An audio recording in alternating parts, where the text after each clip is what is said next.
Welcome, everyone, to the Islanders Never Say Die podcast. I'm your host, TJ, and with me here, as always, is our NHL analyst and expert, the grumpy old man. They say there's no shame in his game because he is always the same. That's me. Grumpy, how are you this evening? Okay. How about you? We are running a little late. I'm not even gonna make excuses here. I'm We wanted shocked.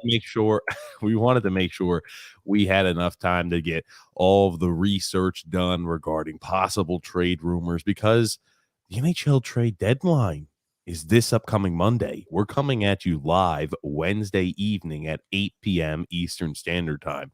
And if you're a returning listener to the show, welcome back. If you're new to the show, your first time listening because you're like, oh, let me go ahead and check in to see what the Islanders could possibly do this year around the trade deadline. Number one, we invite you to stick around a while. We invite you to subscribe on YouTube, to like on Facebook, and to follow on Twitter. We go live twice a week on Wednesdays and Saturdays at 8 p.m. Eastern Standard Time. And again, to make sure you don't miss out on any of the action, subscribe on YouTube, like on Facebook, follow on Twitter. We also go live during NHL games that the Islanders play, as long as it's not a West Coast game and as long as it's not a Thursday or a Sunday game. The only reason we do not go live on Thursdays and Sundays is because we have a secondary podcast called TJ and the Grumpy Old Man. Now, that is just a general sports podcast where we talk all things sports, have a good time, and shoot the shit. That could be found in the link in the description below, or it could be found here as a favorited channel here below on our YouTube page if you want to give that a check out. That is every Thursday, 9 p.m. Eastern Standard Time, and every single Sunday, 8 p.m. Eastern Standard Time, Grumpy Old Man. Yes, that's wonderful. You know what, TJ, you mentioned that we're doing the NCAA basketball things. Remember that? The tournament thing? Are Grumpy, are you dying almost on me? What the hell is that, Grumpy? What is what? You're having a tough time articulating what you want to talk about? No, the men's tournament challenge on ESPN. You mentioned it yesterday. You pumped it up the whole live stream. You didn't mention it today. I tried to get into it, and I can't figure out how the hell to even get into it. Are you serious? I don't know how to do it. It says men's tournament challenge, but I don't know where to go after that. Hold on. This is not staged. Are you serious right now? I'm serious right now, Grump? Oh, God. Yeah. Gracious. Okay. I bet you I'm not the only one having problems with it. That's all I'm saying. Okay, let me go ahead and show you. I'll show you how to get here. So, Grumpy, the first thing that needs to be done in order for you to go ahead and get into this NCAA tournament. Yes, you're correct.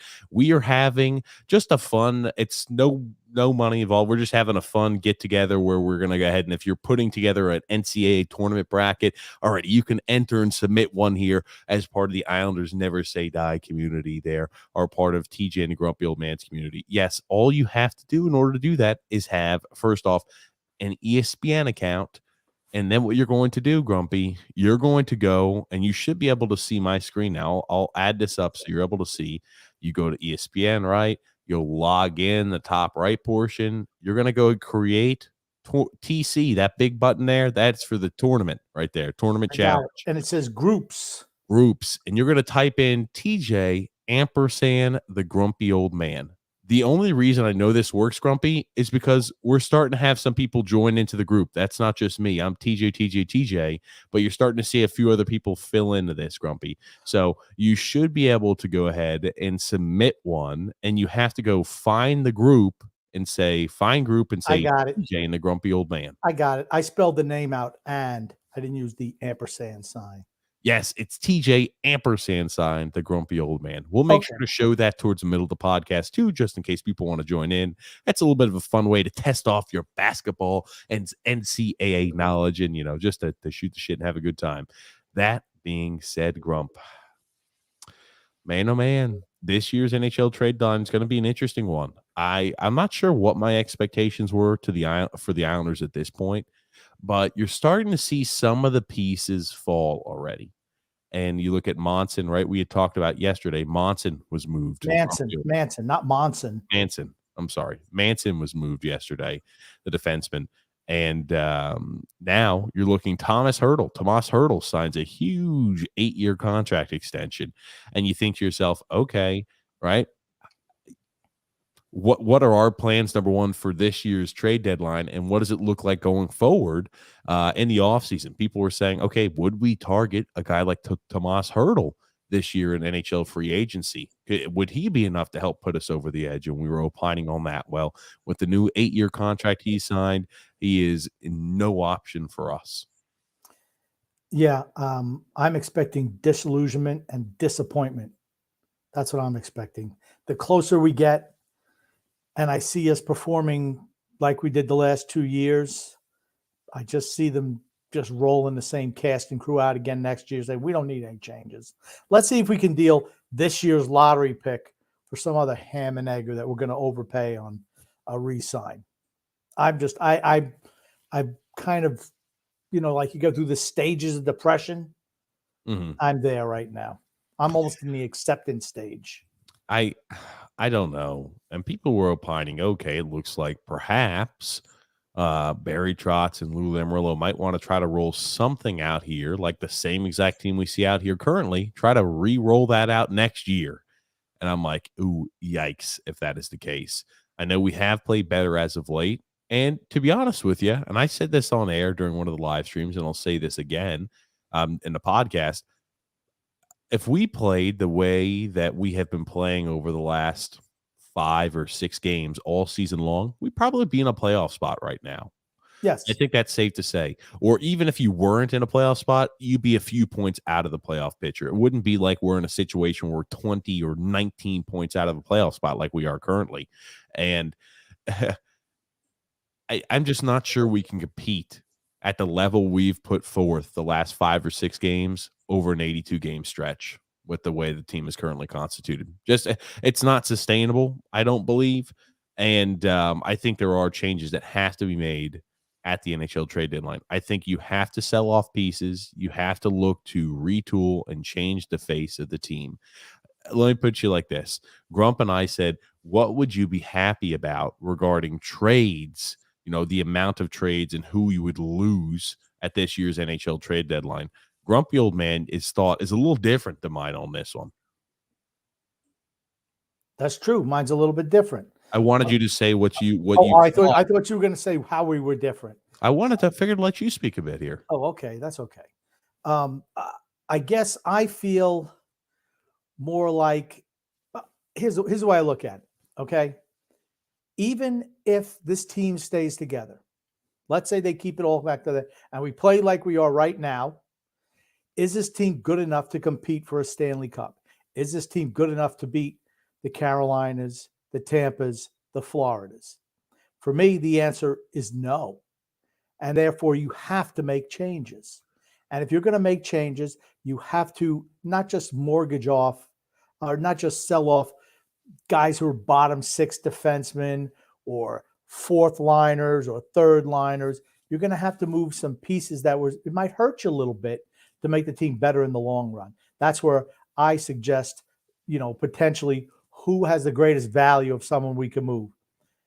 That is someone not under like a long-term no trade contract. You sound like I asked you to get. I was looking for simple. What did you want to move at this year's NHL trade deadline? I'm explaining it.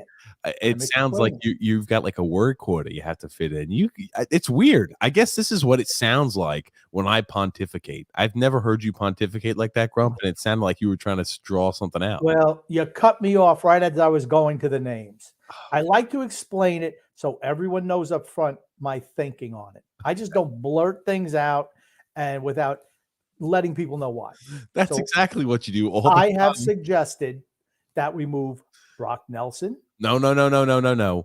I asked you. This is why I didn't want to let you go on too long. I said we have different thoughts of what we think the Islanders are going to do. What would be a successful day? I was trying to get you to talk about how you only think we're going to trade at best 3 players off this team. That's what I wanted you to get at, and then you could say what you wanted to have happen. I wasn't paying attention to you, honestly. I know you weren't when I'd stopped. I thought you said we have different views on what the Islanders will do. Is if I misspoke, I apologize. But what the closer we get to the deadline, the less confident I am that the Islanders are going to move any more than 1, maybe 2 pieces. That's it. That's my feeling. The closer we get, when you hear things like from numerous sources, well, before they trade any guys like Parise or Chara or Green or any of the plethora of aged veterans, we're going to run it by them first. I'm sorry. Why would they want to leave here? Zdeno Chara gets 20 minutes a night being a top 4 defenseman. He's not getting that anywhere else. Why would he want to leave here? Zach Parise, why would he want to leave here? He plays on the first line, gets penalty kill, power plays like the glory days in Minnesota and New Jersey. It's not going to get that anywhere else. Why would they want to move? Why would they want to leave? So that's why, to me, that's why I feel that we're not going to make hardly any moves. Maybe a Clutterbuck, maybe, and maybe a Varlamov. That's it. I could see us moving just one guy. Wow. So you think that, again, restate that one more time? Because that's huge. I think that's way off of what I'm expecting the Islanders to do, but I feel like this could be just like every year in the offseason. This could be just like every year at the trade deadline. I go in with expectations of this is what the team should do. And just like this year, I'm going in with expectations of these are the players the team should sell. And I think that we should sell. And I think you think we should sell a lot more. But at least I'm optimistic that the team will sell more pieces. Again, just to restate, you think only Cal, Clutterbuck, and who else may be sold? Maybe Varlamov. Maybe. Maybe. Like I said, I think Lou Lamoriello will be happy to roll everybody back next year. I really think they would be. They don't want to rebuild this team. He's 183 years old. Trotz looks like he's weighing 450 pounds this year. I don't know what's going on with him, but I don't think they want to change anything. Fat, dumb, and happy is exactly how he's coached this year. Oh, wow. I'm a little bit different. I think that I'm not sure now. The longer, again, it gets and the closer it gets to the trade deadline, the more I'm worried that we're not going to move as many pieces as we should. I think that the bare minimum, I'm talking bare minimum of players that should be moved off of this team, Cal Clutterbuck, Zach Parise, Zdeno Chara, absolute bare minimum. And now when I hear items like maybe the Islanders are thinking about re-signing back Zach Parise, should we not trade him at this year's trade deadline because he's so crucial to the team's success? We cannot afford the possibility not to have him in the lineup next year. I just kind of get left scratching my head. I know he's played well this year. You're in a situation where you have to start acquiring as much draft capital as humanly possible, simple as it is. And for me, he's an unrestricted free agent. It doesn't matter anyway. Even if you trade him somewhere, if he liked it here that much, you could re-sign him. But what kind of contract would you give Zach Parise? I'd give him the same thing I gave him this year, $750K. You don't like it? Go somewhere else. You're going to get a lot of playing time here. He knows it. It's a veteran-laden team with a coach who loves to play veterans. He's going to play here. He's made money in his career. I'm sure he doesn't need the money like some other players do. That's the way I look at it. But here's the thing, right? Varlamov has to move. If you're going to move him, you have to move him now. I don't think you can wait till the offseason.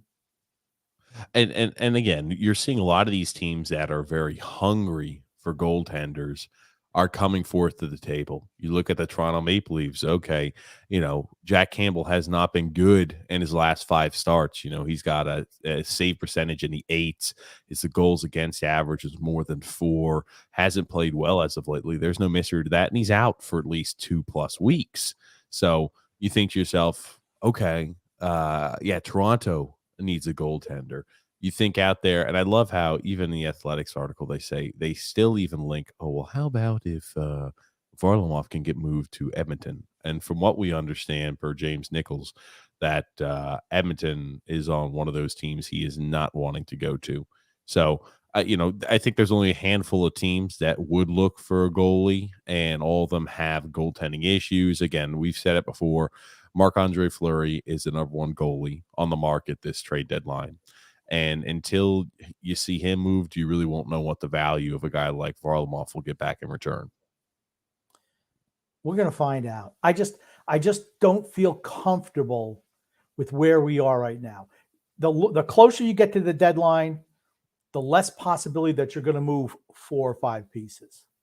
And I'm talking about I'm talking about the Andy Greens, the Chars. I'm not even talking the big names that I want to move that will actually give the team a chance to improve in the future. I'm not even talking about those guys. I'm talking about your guys who are unrestricted free agents at the end of the year. Green, Chara, Clutterbuck, whoever, Parise, guys like that. I just don't feel like we're going to move maybe one guy, maybe one, two tops. The closer you get, you're trying to tell me that Lou has all these irons in the fire because he's doing 4D chess and everyone else is playing in the dirt with sticks, right? No, I'm sorry. You have to execute trades a little bit at a time. Don't tell me, hey, Toronto, hey, Colorado, hey, Tampa. We have these trades in place, but we're not going to announce them till 2 minutes after 4 o'clock on Monday afternoon. That's not the way it works. Oh man, I tell you, I I do worry, and again, because we'd said I don't think Andy Green is going to be traded. They said, as stupid as this may sound, they said that if a player wishes to stay here, if he's on an expiring contract, we're going to let him stay here. If the vet wants to do that, sorry, man, it's business. You know my opinion on that beforehand. You're not going to get a lot for a guy like Andy Green, but a team would need a seventh defenseman. You can get yourself a 6th or 7th round pick for moving a guy like Andy Green. You're in a situation where you just have to accrue as many draft picks as humanly possible.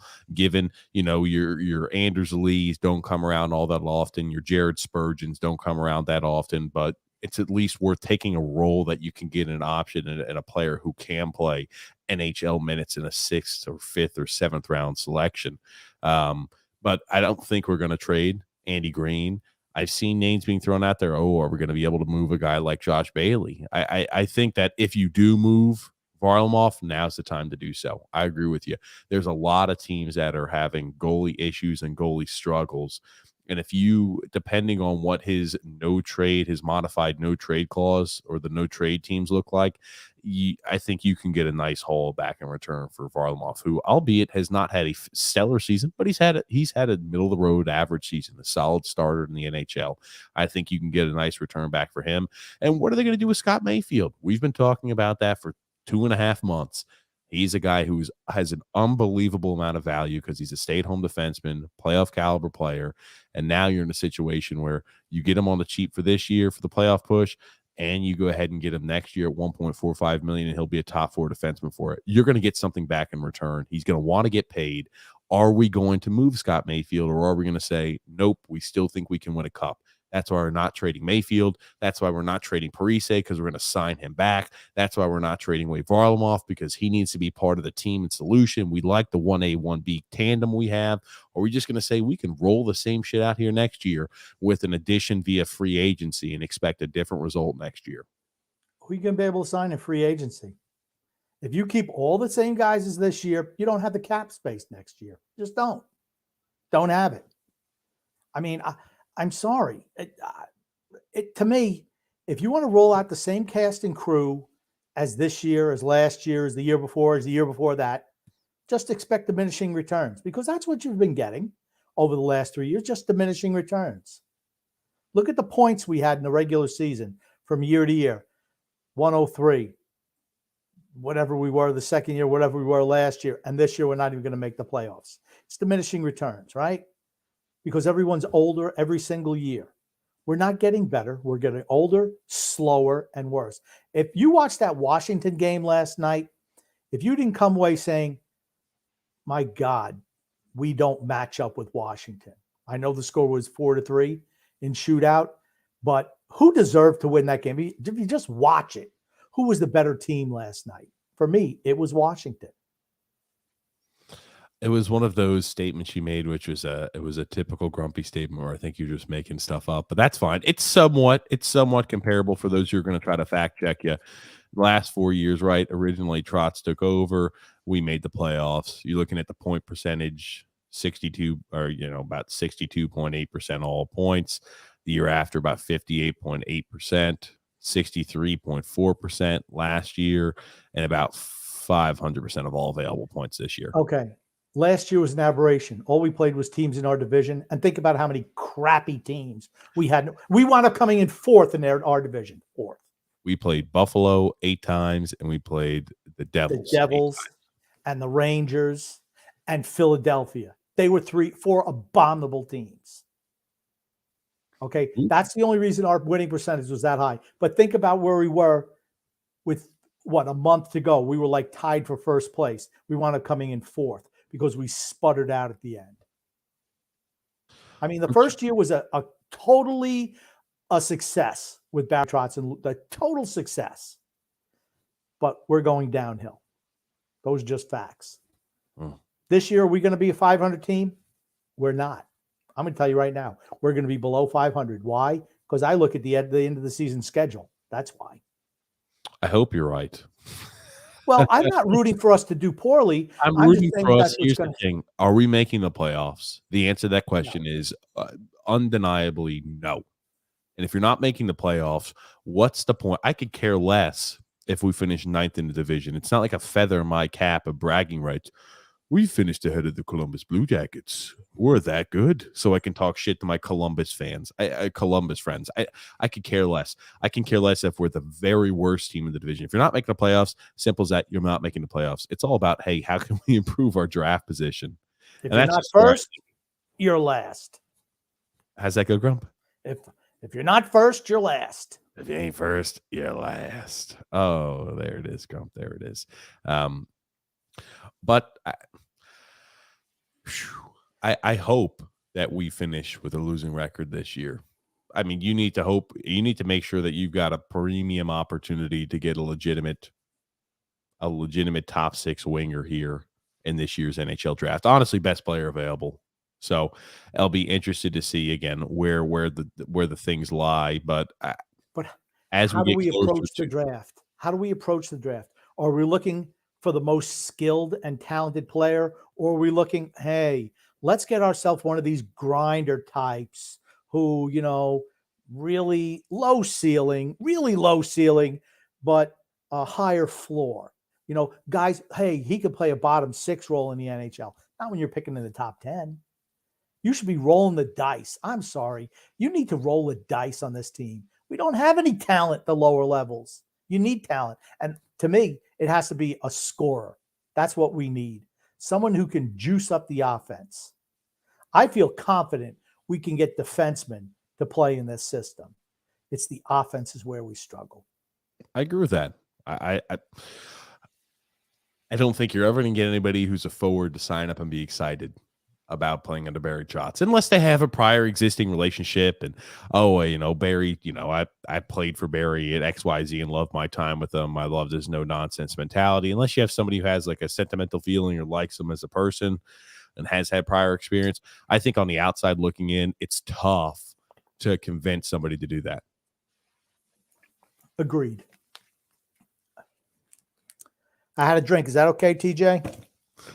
I love the faces you look. Like if I'm not like your little trained little dog. I look how it's always the great. First off, it's always the great drink, and it's always in these little plastic bottles. Grumpy, let me ask you something. Well, I don't understand why you don't get yourself just a usable one, Grumpy. Why don't you just dump your jug all over the floor again so your wife can yell and scream at you after the podcast? That's always fun for me. That never happened. I don't know what the hell you're talking about. After the pod, no, it did happen once before podcast or right at the start, and I think you could see Paige's head in the bottom of one of the frames. But Grump, every single time it's always a little plastic. What type of water brand is it? Explain it to you, because I take the little drink mixes and they fit into one of these bottles just perfectly, and that's what I drink it out of. So you think I should prep it in a bottle, pour it into some 45-gallon jug, and just chug it during showtime like you do? No, Grump, it's okay if it's not perfect measurement. It's okay if it's a little diluted or a tiny bit a little sweeter. You drink your crap the way you drink it. I'll drink the way I drink it. I'm a little bit more sophisticated than you are. That's all I have to say. I'm like glug, glug, glug, glug, glug, like you. Just dumping a barrel of water on your face all over the place. I'm not like you. And maybe it's because you always have to cap and uncap that it takes so long. But when you get to this talent level, Grumpy, there's no cap required. So I could just I heard that you can't even get the cap on your thing anymore because you dropped it as usual and damaged the container. Is that correct? That was a while ago. Have my cap now, but we're losing. We're losing. We're getting stuck, Grumpy. We no need to continue to hammer on these points. You're the We need to one. get back to talking Islanders Yeah, hockey. okay, I'm just saying you're the one who looks at me like a dog who needs to be hit with a rolled up newspaper if I'm not instantaneously ready to reply to you. You drink so slow. I think maybe that's why I give you that look. It takes you so long to take a little sip of water. Anyway, I don't want to continue. We had a few trade ideas that were thrown out there. There's trade ideology being thrown out there by every which website that writes, and this is fantastic time for them. They're going to get a whole bunch of clicks. They could throw anything out there, and shockingly enough, Grumpy, there was a trade where I feel like every single sports writer that talks about the Islanders, or every single blogger, every blogger that writes about the Islanders always throws in there, how can we make a trade for Connor McDavid? How can we make a trade for the best player on the planet right now? Okay. And shockingly enough, in the Athletic, they had one that was listed under Fantasyland that involved Connor McDavid. Okay, but these were fans sending in trade suggestions to Kevin Kurtz. That's how the article. Here's the thing. Kevin Kurtz did it this way. You send me the trade idea, and I'll comment on it. So he didn't do the work, and I don't blame him. I mean, it's gotten more fun this way. Honestly, you see some idiotic trade suggestions, and you just see how people overvalue some of the assets on this team. Which I've always said, everyone thinks that their players are like the greatest players in the world, where everyone else has junk on their team. So, that's the way fans are. I'm not, but most people are. Yes. So let's start talking about a few of those now. Did you happen to see there was one that was thrown out there? Oh, the Islanders can trade for Brock Besser. That's going to help our ineptitude on the offensive side of the puck. We can trade Ryan Pulock, who has cap certainty, who's during the prime of his career as a top pairing defenseman. We could trade away Ryan Pulock for Brock Besser and a first-round pick, Grumpy. What did you think of that deal? If you could get Brock Besser signed to a contract, I'm not opposed to that. I think you deal away from the position of strength if you were to do that. I understand you have to give to get. Ryan Pulock is proven. As simple as that. Ryan Pulock is a proven performer. He's a proven playoff guy. Brock Besser, his most dominant season was his rookie year. And ever since then, his production is stagnated, and his production as a player has gone, it hasn't improved much. And on a guy who you have so many weapons in Vancouver, you have that offensive minded system as well, and you're not putting up video game-esque numbers.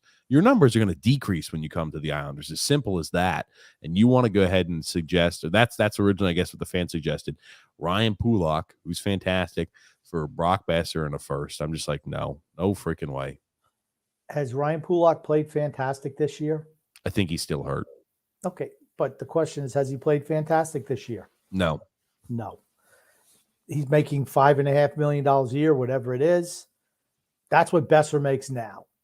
Okay, Besser has to be re-signed. He's a restricted free agent, I believe, at the end of this year. So I think he's pretty good, actually. I think he's a pretty good player who just needs a change of scenery. That being said, then you get a first-round pick also. You have to deal from a position of strength. No one's saying you're going to give up Josh Bailey to get Brock Besser. You're just going to have to give it up. I mean, that also opens up the fact that I want Pelech to play with Dobson. Top pairing defensemen do not get moved, and if they do, they get paid an arm and a leg. Again, Ryan Pulock is not of the ilk of a guy like a Dougie Hamilton or somebody like that, right? He's not an Alex Pietrangelo.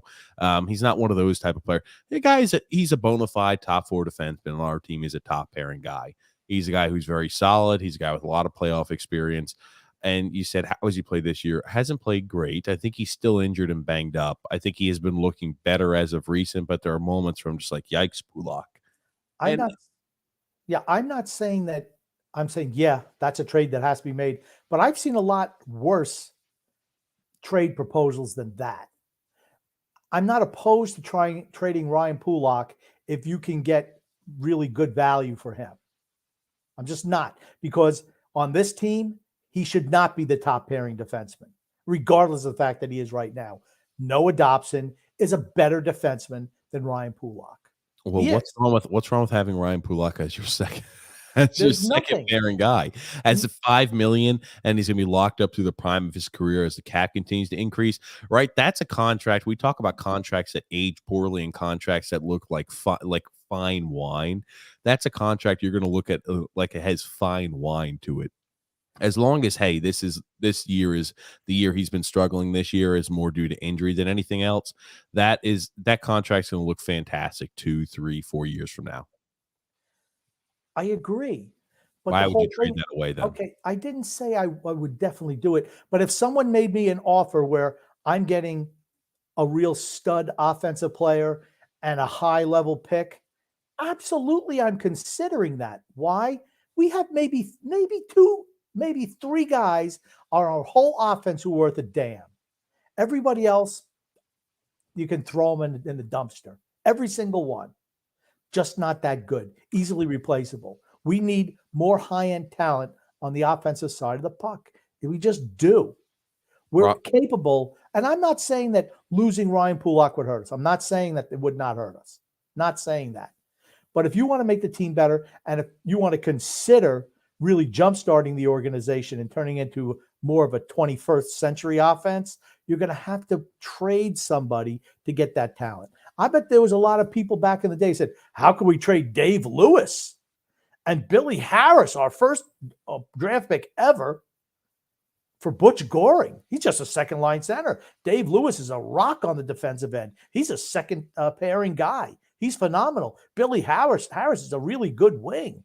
Plays on our second line. For a second line center, man, that's way too much to give up. No, sometimes you need to do something like that to mix it up a little bit. That's all I'm saying. And I like Ryan Pulock.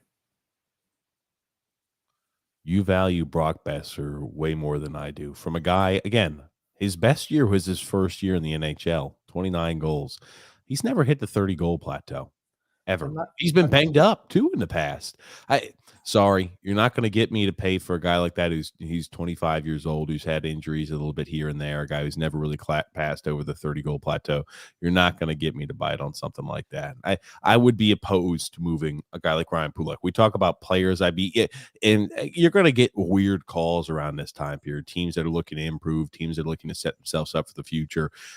Ryan Pulock is one of those guys where, unless the offer is unbelievable, I'm right now siding on I'm right now earing on the side of no. I want to probably deny any one of those type of trades. It'd have to be an unholy amount. Okay. It'd have to be where I'm getting a king's ransom for him in order to move a guy like Ryan Pulock.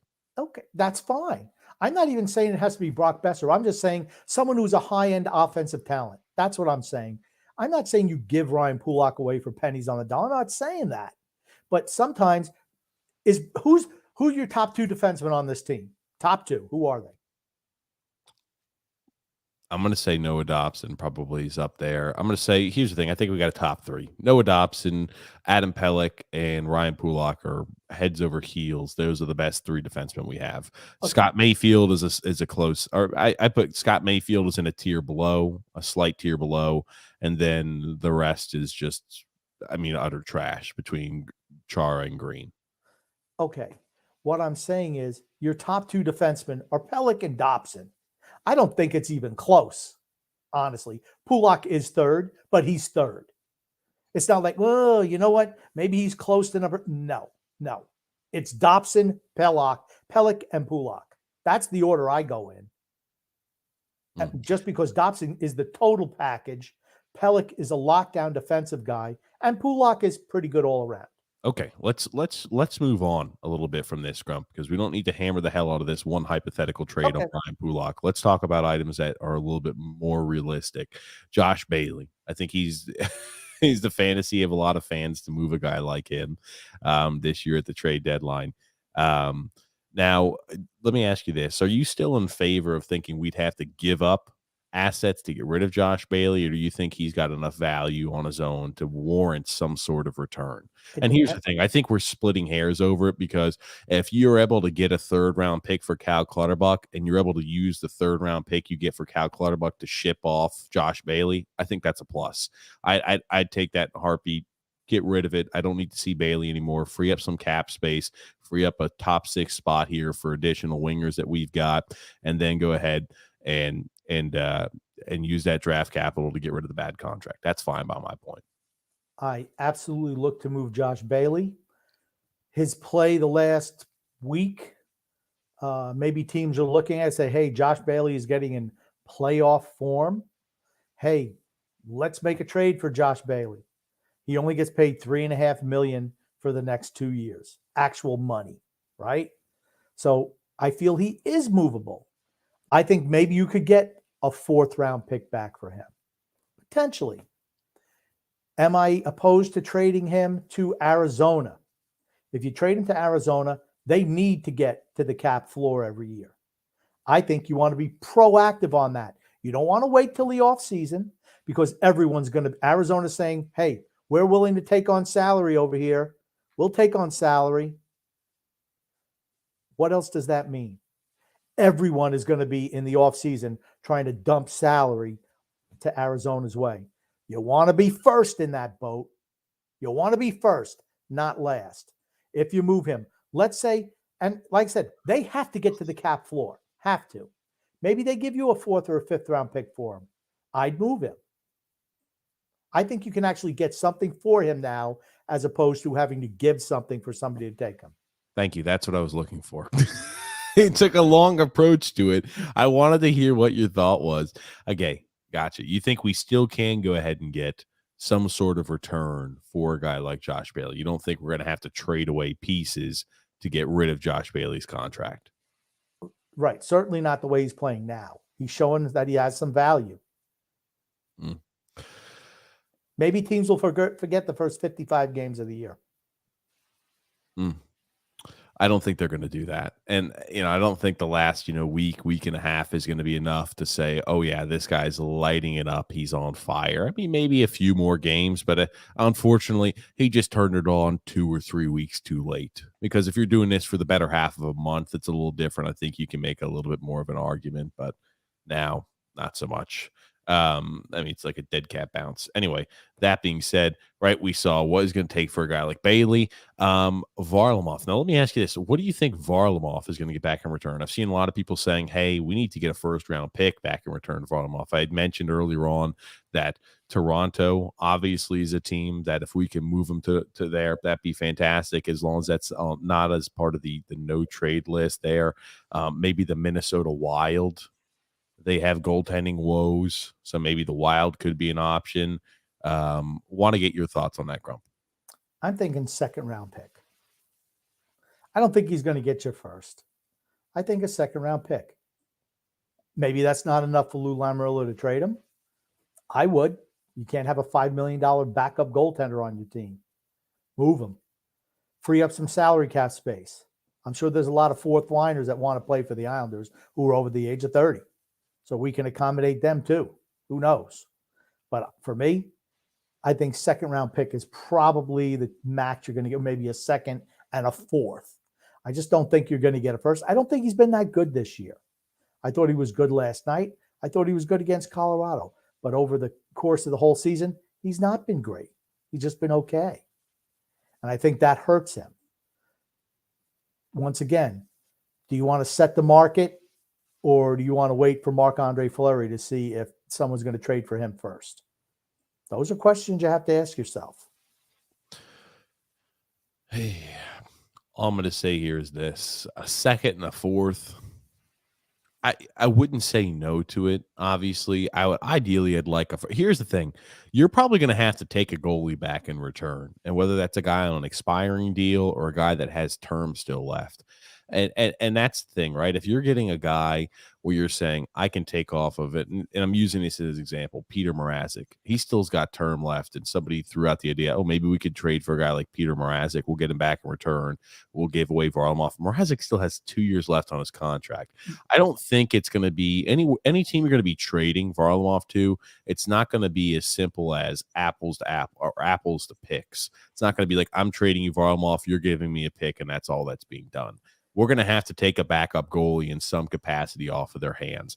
And it depends on, okay, what type of contract does this backup goalie have? Because if we're now going ahead and bringing in a guy like a Mrazek who's got 2 years left after this year at $3.8 million per, shit, that's not a great contract based off of how he's performed this year. It's not a great contract.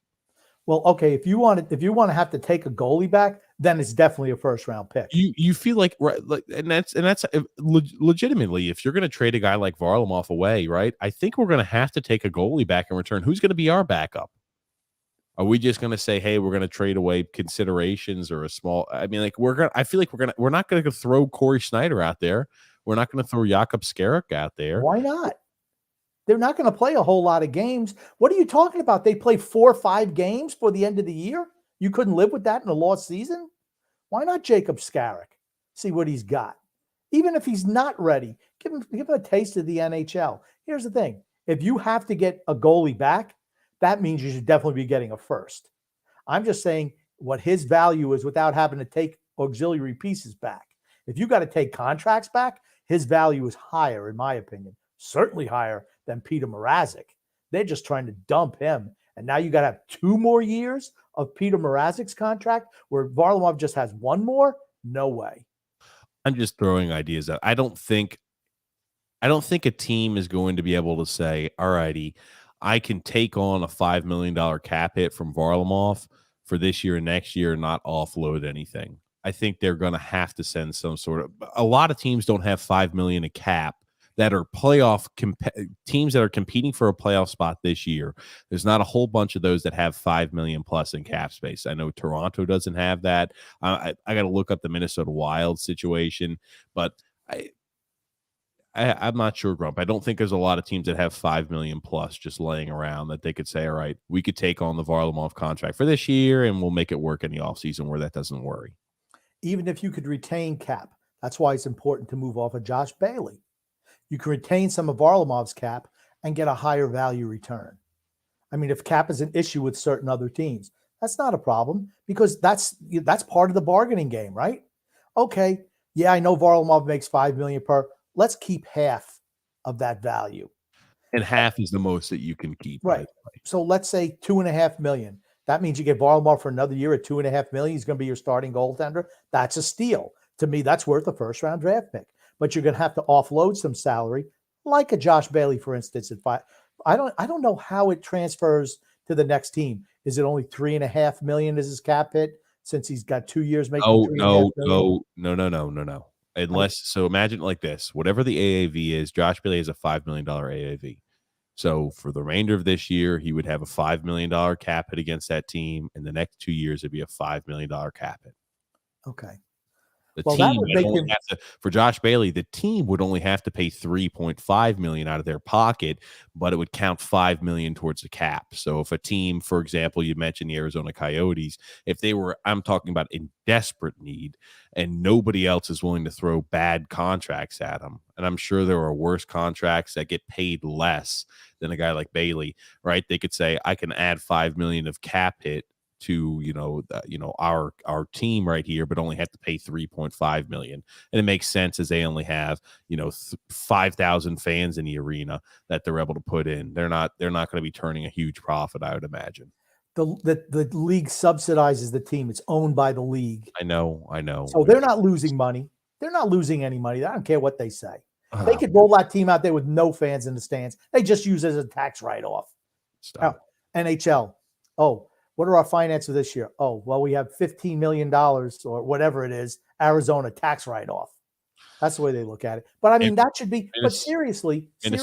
Really quickly, Minnesota has $2.2 million of projected cap space. So there'd have to be some sort of cap. And that's where a lot of teams are. Some sort of goalie or some sort of player would have to come back to us in return to go ahead and get them where they're cap compliant, because Varlamov, again, $5 million is at the deadline is a good bit. And if it's a guy who's not on an expiring contract, right, your likelihood to withhold some and, hey, I'm going to withhold, half the cap hit. We'll take that on. It's a little less. I mean, next year, the Islanders would have to go ahead and have a dead cap penalty or the dead cap of $2.5 million of Varlamov, and he wouldn't even be on the team. That's tough to argue of, hey, we're trying to be competitive and now we're holding off cap of players that we're trading away. It's hard to argue that you're trying to be competitive then. It doesn't matter. You're not actually paying real dollars, first of all, and it's only half the cap hit. If you're putting yourself in a position, let's say, I'm going to use today's cap at 82 million. If you're saying to yourself, well, every team's going to have $82 million essentially to work with as a cap hit, but we're going to actually be starting out at 79.5 million because we're going to withhold 2.5 million of Varlamov's cap hit so that, now we don't have as much cap to work with. It's hard to say, yes, we want to be as competitive as possible, but also saying we want to limit as much cap that we can have. You can only technically hold or take a partial cap hit on 3 players at any one time. So that's why Arizona can't just say, we'll go ahead and trade you this player XYZ and we can just withhold cap on them for every single player in the league. You only do that for 3 players up to a maximum of 50% of their value. Okay, but isn't that appealing to Arizona? Even if they take the full cap hit of the $5 million, they're going to struggle to get to the cap floor. They're not paying any real dollars. Let's not confuse it. Let's talk about Varlamov because now I think you're on Josh Bailey. I was just saying, right? It prevents the way they have the rules set up. You're only allowed to do that with 3 players. It prevents you from trading a really bad contract. Let's say, hypothetical, Erik Karlsson's contract became really bad where he was making $11 million and he's nowhere near worth that. And so the San Jose Sharks would have to give up assets to get rid of Erik Karlsson because his game has just dropped off so much. You cannot afford to pay him $11 million a year. They could technically trade him to the Arizona Coyotes. The Arizona Coyotes can go ahead and flip that and say, okay, we're willing to trade Erik Karlsson. We're going to withhold 50% of his cap hit. And now he's worth, let's say, $5.5 million. And maybe somebody finds value in a guy like Erik Karlsson at $5.5 million instead of $11 million. So they're able to get draft capital from San Jose when they traded for Erik Karlsson. And now they can maybe get draft capital from another team by offering Erik Karlsson at a cheaper price. You're only allowed to do that with 3 players at any one time. So it prevents you from making a whole bunch of these swaps and essentially super and uber loading up on draft picks. Who said you had to trade a guy off your team? You don't have to trade a guy off and keep keep half the cap number on your team. You don't have to do that. I'm talking about Varlamov. I'm saying that's the reason why they have the rule in place, and the reason that Varlamov, it's tough to say and sell your fan base and sell the organization, to sell your head coach and to sell ownership. We're looking to compete, but we're going to go ahead and retain half the cap hit on Varlamov.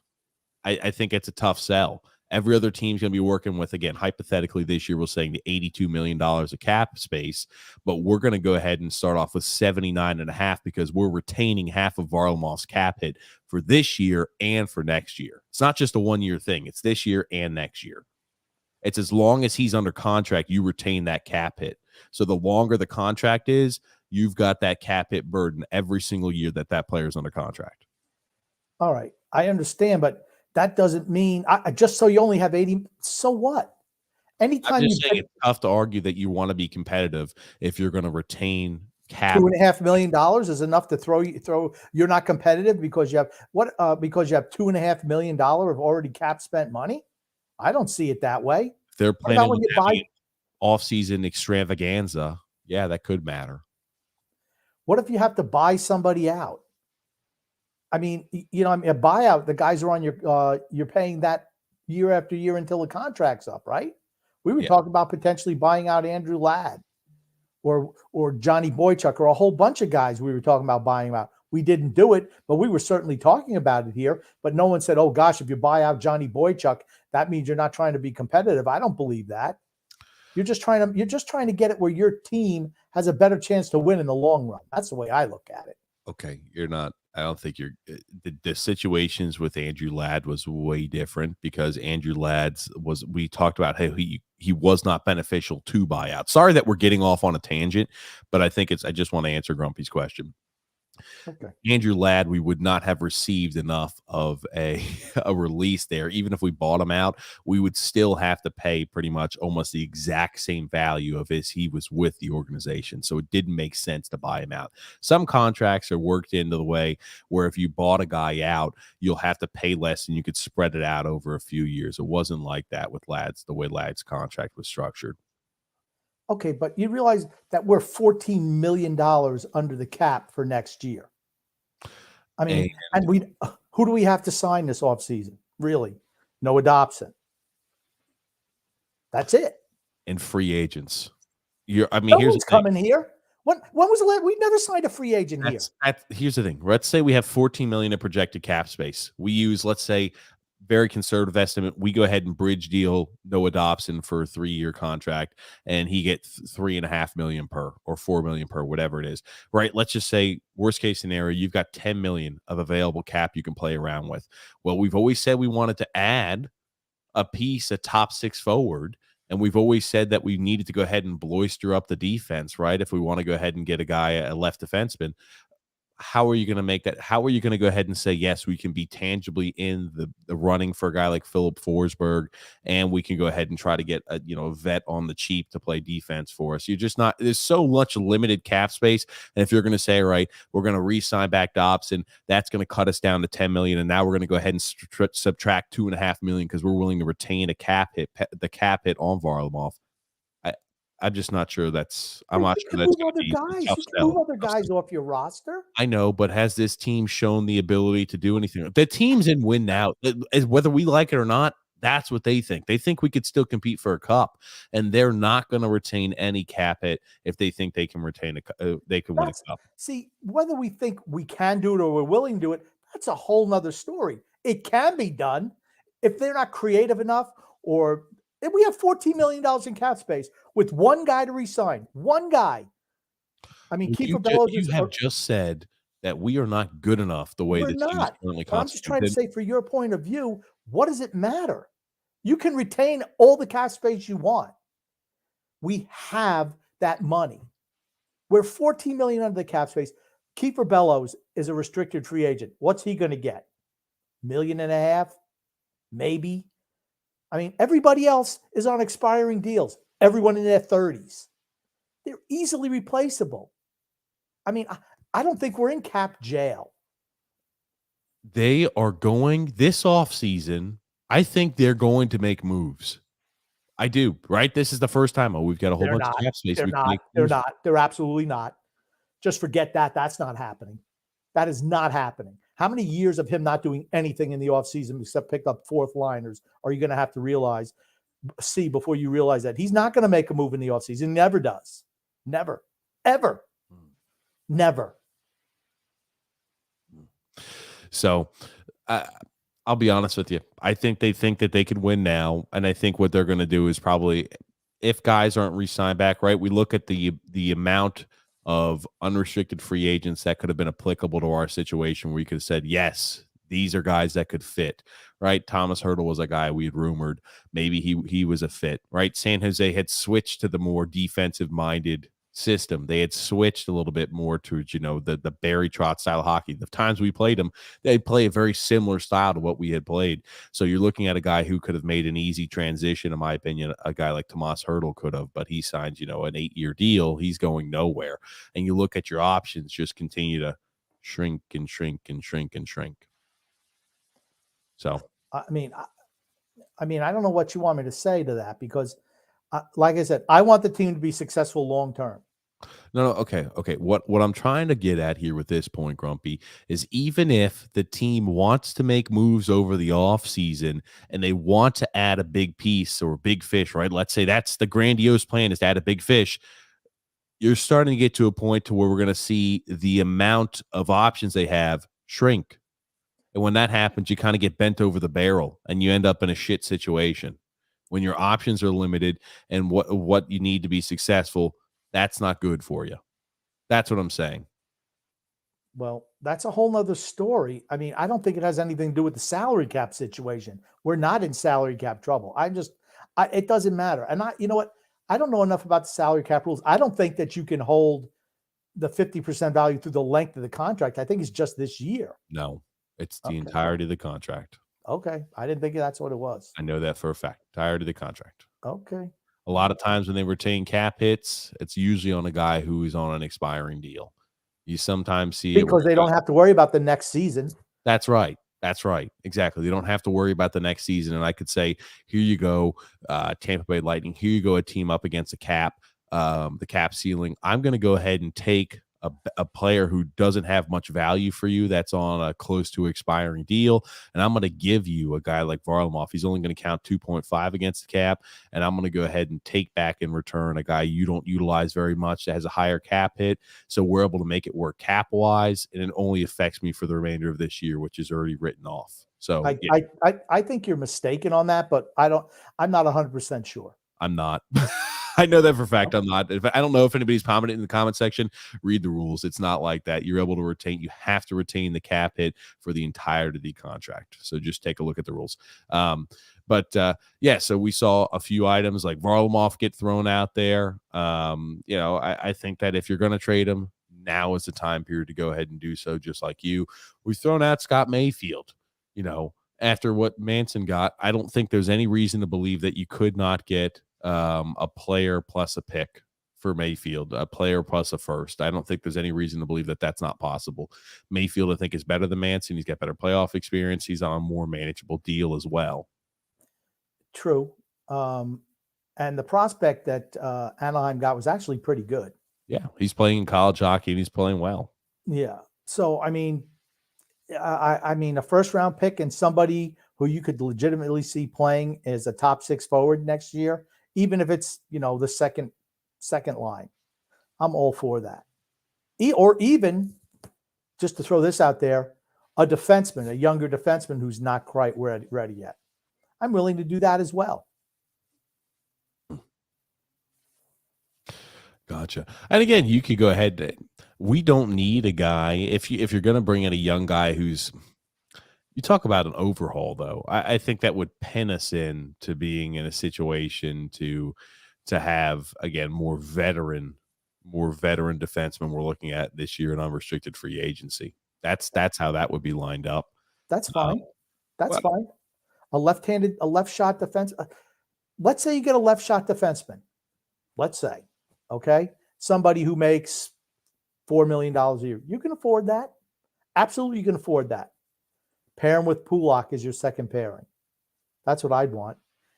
And then you have Salo and get yourself another defenseman for the bottom pair. Maybe makes $3 million a year. You've totally revamped your defense, incorporated younger players who are going to be full-time starters. That's how the transition starts. I don't have a problem with that. Anything's better than having Char and Green out there every night. You'll have a better second pair left-handed defenseman and a better third pair left-handed defenseman just with Salo. Your third pair right-handed guy is not probably going to be as good as Mayfield, but you live with that by limiting their minutes. I have no problem with that at all. Absolutely.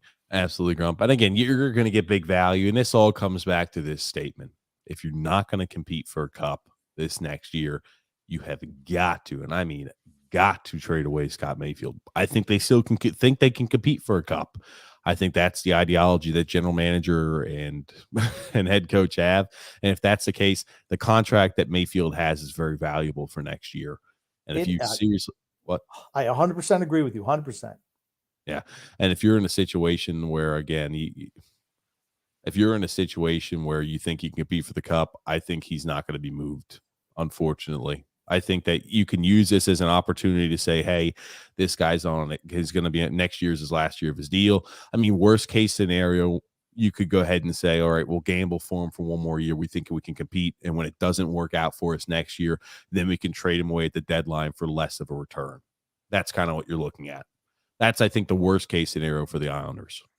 Okay. I mean, I could see them doing that, but here's the bottom line. We're not winning a Stanley Cup with this group. I'm sorry it's not happening.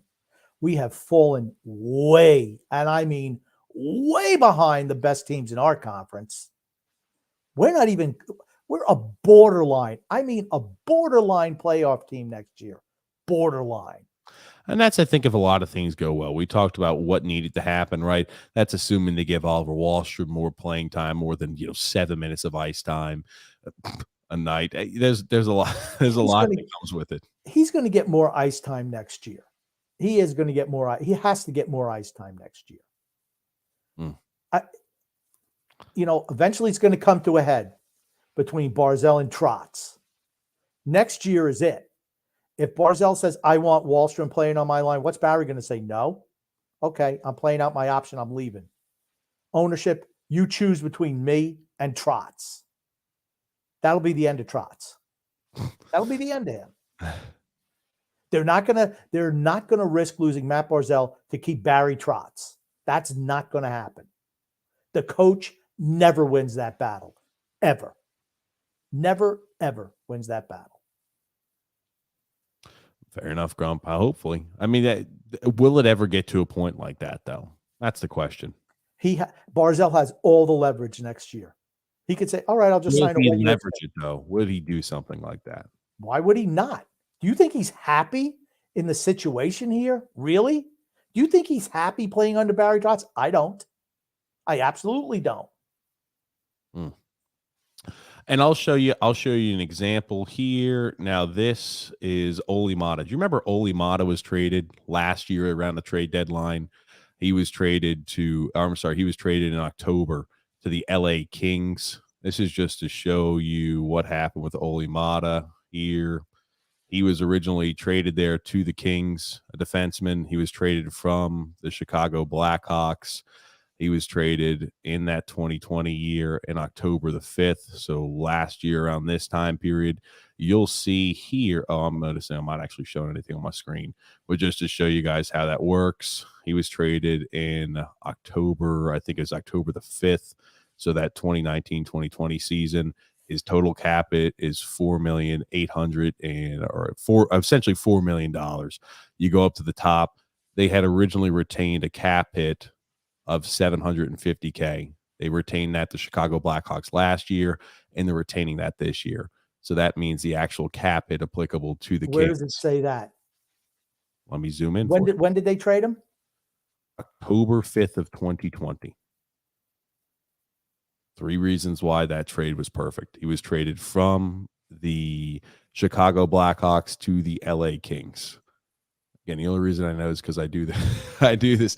It's again. So he was traded there. The cap hit to the actual Kings, even though he was traded last year, is still only $3.3 million, and the cap hit retained still by the Chicago Blackhawks is still $750K. A lot of times you don't see teams retain cap hits on players that have a long-term deal or more than 1 year in a deal because they don't want to hamstring themselves. This time you only see them withholding about 20% or somewhere around that. I mean, you don't see them retaining a whole lot of the cap hit, not even 20%. So, I mean, technically they could have said, hey, we're going to retain half the cap hit for this year and next year and made it a little bit more of a sweeter deal for the Kings if it had more to come back and return. But that means it would just count against their cap hit for this year. Okay. So that's again how that works. And that's how that would work if they traded away Varlamov.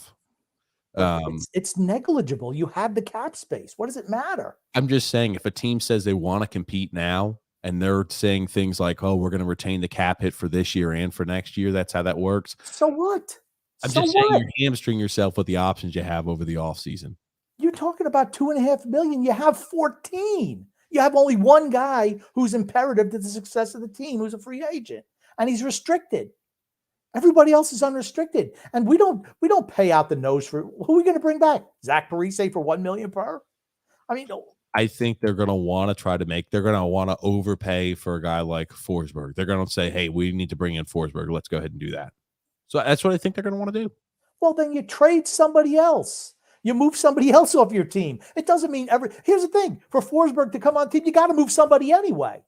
Because you have all those spots cemented on long-term deals. You have to move one out to bring somebody in. Like I've been saying, it's you're making it sound way more difficult than it really is. Will they do it? I don't know, but it's easy. It is easy to do. It's very easy to do. All I'm going to say is this. what is easy to do and what the team wants to do, I think, are two different things. I still think the team wants to compete. And if that's the case, I don't think they're going to do that. But again, I hopefully I'm wrong. Hopefully I'm wrong to what my thought process is on the team, because we need a serious retool. We need to seriously change the makeup of the team, right? I without a think doubt. Mayfield could bring you back a return. Will we trade a guy like Mayfield? I'd say probably not. I mean, unless the deal is so sweet where Lou cannot resist it. I think Lou likes the contract Mayfield's on. He's a very valuable contract for us, no Yeah. doubt. All I'll say is the thing for me that's the most frustrating is how the veterans were totally abysmal the first 55 games of the year. All of a sudden, they picked their play up a week and a half, 2 weeks before the trade deadline. Yep. Really? Where's this been all year? I don't want you on my team. I don't want you on my team. You're not a winner. You're a loser. I want you gone. That's a loser right there. Just enough to keep my job. Jim Fassel, coach of the Giants. I remember when he used to coach the Giants. Good season, shitty season, mediocre season, shitty season. Oh, he's on the block. Super Bowl run. That buys him another contract extension. It's always the same. I hate players like that. Where is this effort that we've seen in the last 2 weeks? Where has it been all year? Don't give me any excuse that they want to give COVID, this, that, the other thing. Horse shit. You got demoted. That's why you started playing harder. Bailey, Lee. You don't hold on. It's not a mistake. It's so obvious to me. You don't like the fact that Anders Lee. I mean, have you looked at his point production this season as a whole and what he's done in the last 4 games? Again, he's hot. So I'll say that, right? And players go through ebbs and flows, right? In the last 5 games, think about this. Anders Lee has got a goal in each one of those games. In the last 5 games, Anders Lee has got 8 goals and 1 assist. Last 5 games, he's got 8 goals, 1 assist, 9 total points on the season. Think about this, Grumpy. On the season, what has he got? Like 20? Oh, I'm trying to blank in here. He's on the season. He's got 29 points. So he's got roughly, let's say, 33% of his entire point production this season in a 5-game stretch. I mean, here's the thing. What else you seeing from him? He's hustling back on he's hustling back on the defensive end. You're seeing that from him occasionally. Certainly showing more effort than he has all year long. Where's that been? I don't want to hear that all of a sudden his knee is totally healthy now. You realize an ACL, if you're playing football or baseball, is a lot different than if you're on skates. A lot different. He's a dog. He's an absolute dog out there. That's how he's played all year, except for these last few games. He's been an absolute dog the whole year. Well, let's talk about this too. Zach or Parise, what we think Zach Parise will get. I know there's been a lot of trades that have been happening, I think, during the show. I got some from earlier. I was looking through earlier comments. So I know that, oh, man, who is it who was traded, Grump, to Florida? I cannot remember his name. Ben Sherratt.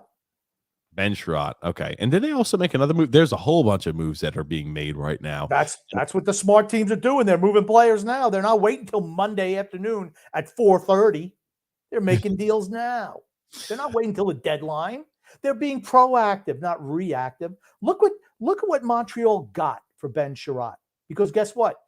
Florida needed defensive. What did I say about Florida? What's the one thing they don't have? Their defense is not great. What do you think we would have got for Scott Mayfield trade him to? Think of what Sherratt got. I think you got a first-round pick, a player, and a third-round pick or something like that. I mean, they got pretty good value for him. Ben Sherratt is nowhere near as good as Scott Mayfield. Certainly not come playoff time.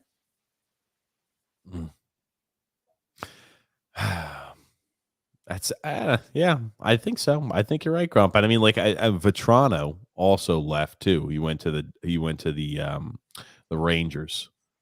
I'm trying to think. Oh man, there's quite a few moves here. Essentially a 4th-round pick for Vetrano. Is Frank Vetrano that good? I don't think so. I would say probably not. Again, I don't watch enough Florida games in depth to say, yeah, I've got an in-depth scouting report. I will say, right, when we look at his point production, he's playing in a high style, high flying style of hockey. I mean, he's a guy, what is he, a third liner, I think? Yeah, but okay.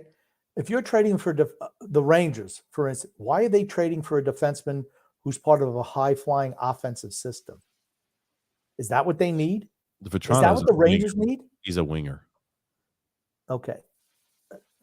Let's say he's a fourth liner or a third line guy. He's a checker. That's what those guys get. I don't know. You were talking first round pick for Parise last week. I'm saying maybe a second. That's it. Well, hold on. I said in all likelihood, I see a second. I said if some team's willing to overpay, I could see some team giving up a first round pick. And here's the reason and rationale again. I'm not saying, hey, it's probable they're giving up a first round pick. Teams overpay at the NHL trade deadline. They do. Just For the history of it. What do you high end talent? For high end talent, they do. Not for a third line guy. That's what he is. On a good team, he's a third line guy who shows a lot of hustle. That's what he is at this stage of his career. He's a third line guy. Only on this team is he a first line player because we don't have any talent offensively.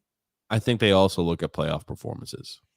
I think they also say, okay, what is a guy do? Yeah, I mean, what does it come with veteran leadership? What does it come as a glue guy? What does it come with, what we've seen from you in the big moment? I think teams are willing to overpay a little bit. And that's why, like, when you see certain players, they'll get moved towards a deadline. I mean, like, what did Jeff Carter had a fantastic second half of the season. What did Jeff Carter get traded for last year? And I know Jeff Carter, I'm not sure what the exact the numbers were for him here, but I know Jeff Carter was traded to Pittsburgh last year. Okay, he was producing during the year. He was producing during the year for the Kings. He was originally traded for a third round pick in this year's draft and a fourth round pick in next year's draft. You think that's overpaying for what he gave them? No, he's 36 years old too. He's old. You're not going to get a super high pick for a guy who's in his late 30s. Just not going to happen. Only we are dumb enough to trade second round picks for 36-year-old defensemen. Only we're dumb enough to do that. Other teams are not. Okay, he's a forward, first off. And yeah. Jeff Carter, of the year he was traded, had 19 points in 40 games with the Kings. That also being said, right? I'd argue that Parise is a better skater at this point than Jeff Carter is. Jeff Carter, again, he's 6'3", he's more of a bigger guy. And so, like, can you skate? Does Jeff Carter, again, I don't watch enough of the games with Jeff Carter. Is he a guy who's consistently playing the penalty kill? I don't know. And Jeff Carter's played well this year. He's played well with Pittsburgh. He's played really well with Pittsburgh. And again, like, you look at that trade, I think that trade's worked out well for Pittsburgh. I think Pittsburgh was the victor in that trade. I know they gave up a third round for the 2022 and the fourth round in 2023. I think they've come out head over heels to clear victor on that, right? He's got 33 points this year for them in 55 games for a guy who's a third and fourth round pick. And he played well last year in the playoffs for him and played well down the stretch. I mean, he had 11 points in 14 games toward the tail end of last year. He played really well. I'm just saying, right? Parise is a guy where they could look at and say, I've seen what he's done in the past. He's a guy with a lot of playoff experience, similar to a guy like Jeff Carter. He's a guy who's won a Stanley Cup. Jeff Carter's won multiple Stanley Cups. What's Zach Parise ever won? The New Jersey Devils Forward of the Year? I mean, what the hell has he ever won? The Minnesota Wild Community Service Award? What's he ever won? Nothing. The Walter Payton Man of the Year Award. That's what he's won. Oh, that's the highest award in the NFL, supposedly. I know. That's what I was joking around. I'm going to take MVP over that award any day. All I'm going to say is this. I think Parise, do I expect Parise, if you were to be traded, to say, oh, I'm going to average some ridiculous point a game total or something like that? Probably not. No. I will say this. I think Zach Parise is more versatile, even at this stage in his career, than a guy like Carter was. And, some teams overpay. I thought that Pittsburgh got the sweetheart end of that deal. So he's just a horse. Jeff Carter's a horse out there. He's a big guy who's a playoff type player. So you think that Parise should get more than Carter? I don't. This is Carter's best year since 2017-18. And again, I think he fits really well in Pittsburgh, right? He fits well with the style they play and with the teammates that he plays with with. other talent around him. Yeah, he plays Yeah. better with talent around him. Here's the thing: Zach Parise on a talented team, he's a third liner. Jeff Carter elevates his play playing with better players. That's not Zach Parise. He gets benched in Minnesota when they have better players. Think about this. If he plays a whole season, he's got 33 points through 55 games. He's on average to hit 50 plus points this year at the age of 37 years old. And all I'm going to say here is this. I think that Pittsburgh got the clear end and the winning end of that deal. There's always going to be a winner and a loser with every single one of these deals. All I'm saying is this. I think that you're probably looking at a safe second round pick for a guy like Parise. And maybe, again, if you're thinking to yourself, if a team's willing to overpay, I think you might be able to squeak a first out of them. But, again, the team would have to be willing to overpay, and they'd have to love what they see out of Parise. They'd have to love that.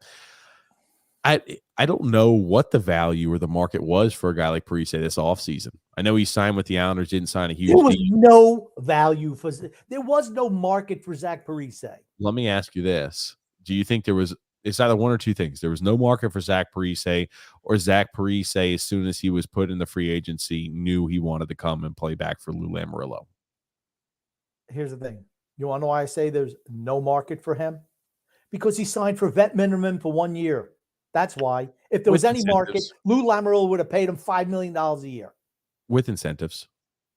So, I mean, like, I'm not saying the value is crazy for a guy like that, but I mean, like, with incentives, right? Vet minimum, coming off of a time period where, No market for him. Okay. I think he's done more to improve his market and his value this year than he was last year at the trade deadline. Agreed. So, And if he signs next year for $2 million a year, that tells you there was no market this year. He signed for freaking vet minimum. He signed for vet minimum for 1 year. with incentives. That means there was no market. What was the market for Zdeno Chara? 1 year vet minimum. There was no market for him. I didn't Andy even think, did we Green, have to give up vet minimum this year for Zdeno Chara? I hope not. absolutely. I can't remember. Oh, Andy God. Green, 1 year vet minimum. There's a reason there is no market for guys in their late 30s and 40s. Only idiotic teams run by Lou Lamoriello think there's a market for players like that. Travis Zajac was begging us to come back on vet minimum. Why? Because he couldn't play anymore. No one else wanted him. We didn't want him. That means he's retired. That's what it means. Oh man, let's do this, Grumpy, because I think we've talked a little bit in depth, and if there's any particular trade or any particular person you wanted us to opine on here the remainder of the show, make sure you leave it in the comment section. We'll make sure we grab that. But it's time to read our ad today from Draftkings. The NHL season has been packed with dirty dangles, hat tricks, and big wins. As the action rolls on, DraftKings Sportsbook, an official sports betting partner of the NHL, has your shot to win big too. New customers can bet just $1 on any NHL team and get $150 in free bets if they win. That's right. A bump in the win column for your team means free bets for you. If Sportsbook isn't available in your state yet, you still have a shot to light the lamp, and everyone can play for huge cash prizes with DraftKings daily fantasy hockey contests. DraftKings is giving all new customers a free shot at millions of dollars in total prizes with their first deposit. Download the DraftKings Sportsbook app now and use the promo code THPN and bet just $1 on any NHL team and get $150 in free bets if they win. That's promo code THPN at DraftKings Sportsbook, an official sports betting partner of the NHL. You must be 21 years or older. Restrictions apply. See the show notes or the description in order for additional details in case you have any issues there gambling or have a gambling problem. Make sure you check out the description for that, Grump. You're on mute. If you have a gambling problem, don't gamble. Exactly. It's not worth it.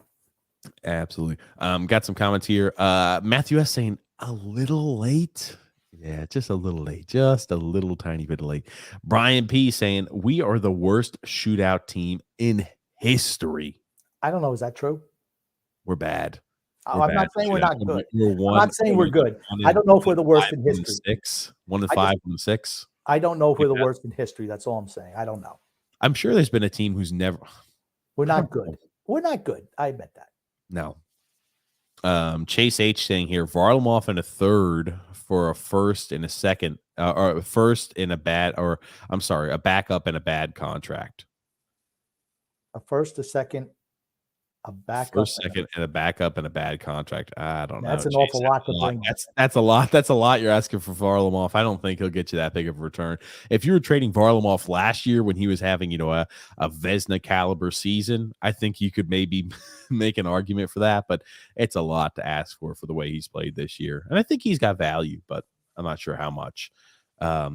Chase H saying here, Zach Parise saying Cal Clutterbuck for a first and a good prospect. No way. See, that's what I mean. We're overvaluing our players. You're talking about a fourth liner and a third liner for a first and a good prospect? No.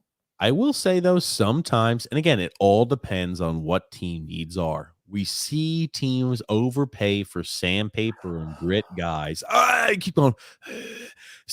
They do. They do. It's as simple as that. Look at what Foligno went for last year. Foligno sucks. I guarantee you Zach Parise does not get you a first-round pick. I guarantee it. Guarantee. You keep on trying to push that narrative, it ain't happening. Oh, I said safely. If I'm going to Vegas, I'm saying a second. And guess what? If I'm saying, okay, what are the odds on a first? It's not zero. I'm just saying it's not like, oh, it's 1,000,000 to 1. I'm saying I think there's an opportunity if a team wildly overpays. I say I'm safely, if I'm putting money down, as you're forcing me to put a chip on the table on what you think Zach Parise, if traded, a big if traded goes for, say second round pick. Right? Okay. I just don't. Nick Foligno last year and Stefan Noesen went for a first rounder and a fourth rounder. He went for a first round pick, essentially, Nick Foligno did. All I'm going to say is this. Nick Foligno at that point in the season, 33 years old, was on an expiring deal, had 16 points in 42 games. Nick Foligno sucks. He's awful. At this point in his career, he's finished, completely toast. I'm just saying the Toronto Maple Leafs were dumb enough to give up a first-round pick for Foligno. So you admit they were dumb doing that? Yes. Teams are dumb at the deadline, though. It's not like that disappears. Teams are dumb at the deadline. And we've been dumb at the deadline before. We've got to find the dumb team. If we do, I think you can get paid for a guy. If you can't, then you're going to get kind of what you expect. Okay. Lou playing 4D chess should be able to find the dumb guy at the end of the table who doesn't know what the hell they're doing or make a mistake, and he should be able to go ahead and pull the wool over their eyes, right? If he's playing 4D checkers. Yeah, I just don't see it happening. I just don't see it happening. Just don't. The closer we get to the deadline, we don't do anything, the less chance we have of making a deal. Would it surprise me if we go out of the trade debt and don't make any deals? That wouldn't even surprise me. Wow. Why would it surprise you? They love this group of freaking losers. They love it. They love getting beat in the semifinals every year. If we went to this year's NHL trade deadline and didn't make a move, I don't even know how to explain what I've been disappointed in the team before in the past. I was disappointed that last off season when we didn't make a serious run at a guy like Tarasenko due to whatever the hell reason it was. I was upset.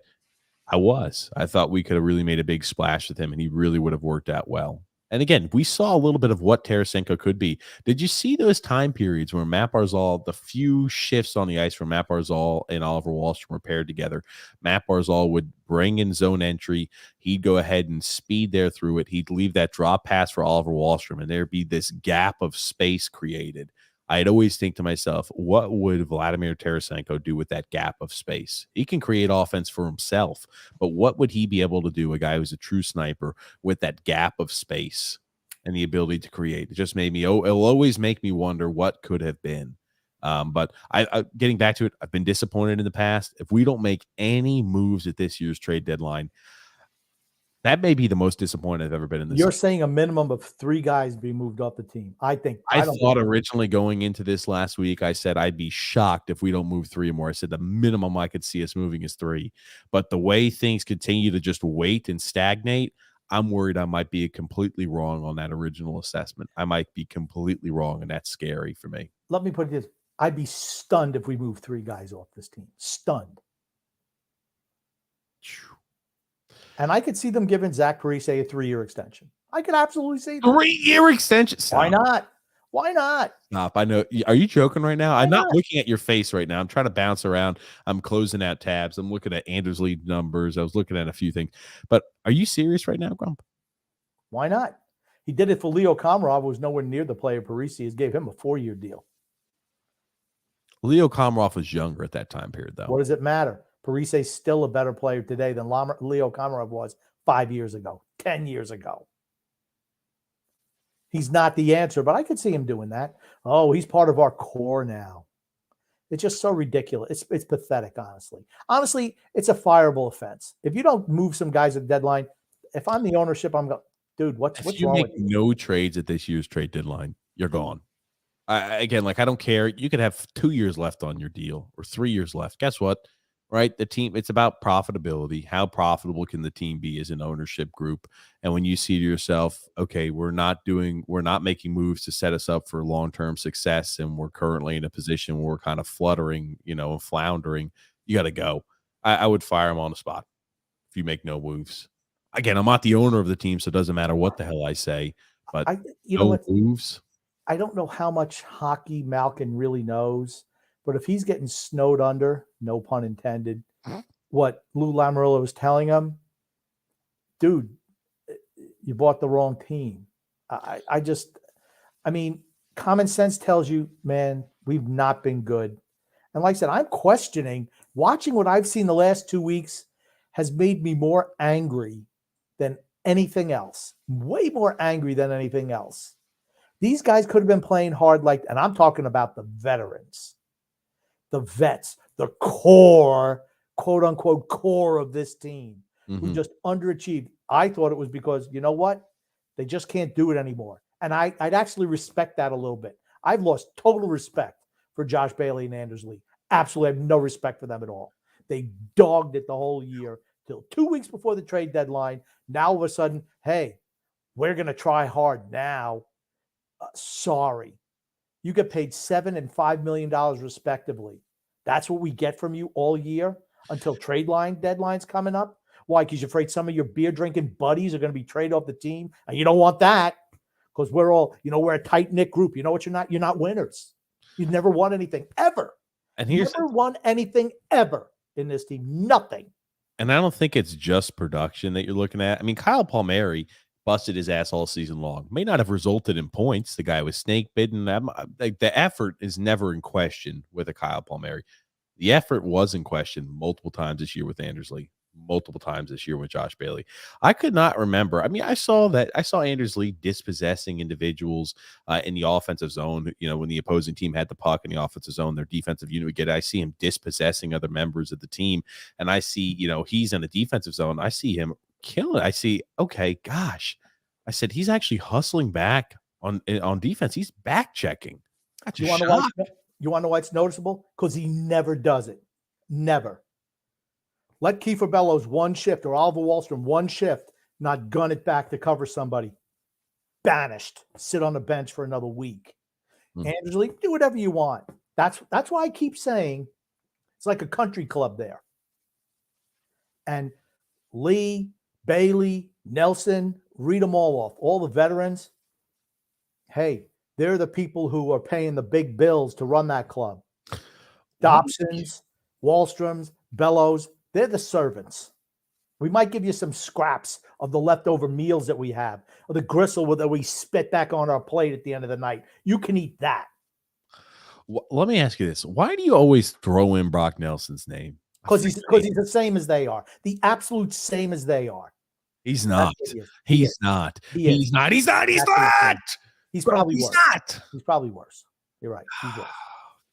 He's a guy who lights it up against really bad teams. That's not true. We've also debunked this. Debunked. No. You are fake news. Debunked, Grumpy. Not true. Do want to mention this one more time here because I said I'd do it later.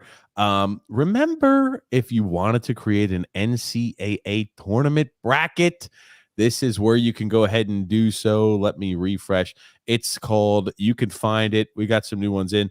TJ and the Grumpy Old Man. All you have to do is have an ESPN account. It's just a fun group. It's a free tournament bracket entry. We just want to see if you want to size it up and you want it to be a part of it. Hey, I'm still working remote. I'm still working from home. I haven't had a chance to shoot the shit with my friends at work. Are they doing a tournament bracket? Do I have a tournament bracket? I don't have a place where I belong. Don't worry. TJ and the Grumpy Old Man have got ourselves a group for that. You can go ahead and create the bracket on ESPN. Then you search TJ ampersand the Grumpy Old Man, and that is where you're able to go ahead and submit this. Like the Milkman, Grumpy. Joe Mama is Stinky submitted that one. So Who's you can TJ, go ahead. Who's TJ? Is that you? Yeah, that's me. TJ.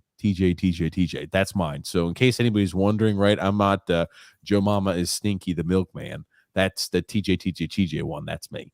But yes, that's where you're able to submit yourself a NCAA tournament bracket, and you could go ahead and size up for a little bragging rights and just have a good time here. And at least, hey, be interested this year. March Madness, the fans are back in the stands. It's going to be fun to watch.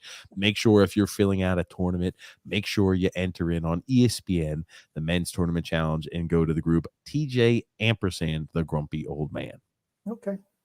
Tony Queso saying, what's the deadline to get this in? My legs are very tired tonight. I don't think I can do it. I don't know if he's talking about the tournament bracket, but it's the games start tomorrow. So you have tonight. The deadline's on, Tony. Brian J says, shout out to Isles Misery Rated R and the Baldies that run this show. That's me. You and I are the Baldies, Grump. Maybe he's talking about the people who run the Isles Misery group. Maybe they're Baldies too. I'm going to say a lot of people are Baldies. It's true. I didn't know if you want to say Isles Misery Rated R. Grump, usually do your thing. I know. Well, see, you're supposed to say, see, that's why, I mean, look at how mean Brian looks in that picture. He's probably thinking, how would I react if the Islanders don't make any moves at the trade deadline? And this is the face he's making. He's ready to kill somebody. Isles Misery Rated R. They're the star. Love them to death. There it is, Grump. And he says, I don't know why we're winning these. It's pointless. Better off to get a better pick in the top three. We're not going to be in the top three. I think probably at the end of the day, we're going to be 9th, 10th draft pick, something like that. Because at the end of the year, we're going to lose a whole bunch of games at the end. Let's see how Anders.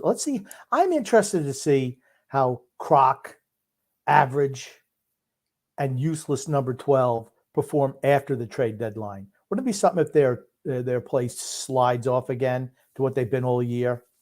As far as you just take them out and back and shoot them in the head. Oh, good gracious. Stop, Grumpy. Anthony R. here saying, we aren't going to do anything. This is going to be a huge disappointment. I hope you're wrong, Anthony. I saw a lot of comments that are similar to that. I just pulled Anthony's up just because I didn't want to, in lieu of reading the same comment or a similar comment like 10 times, just to share the sentiment. It would be very disappointing if we don't do anything. I know that people were agreeing with you, Grump, that they think that, hey, maybe one tops 2 moves are going to be made at this year's trade deadline. That's what I'm think. Slowly starting to defect to your ideology too, and it's making me sad.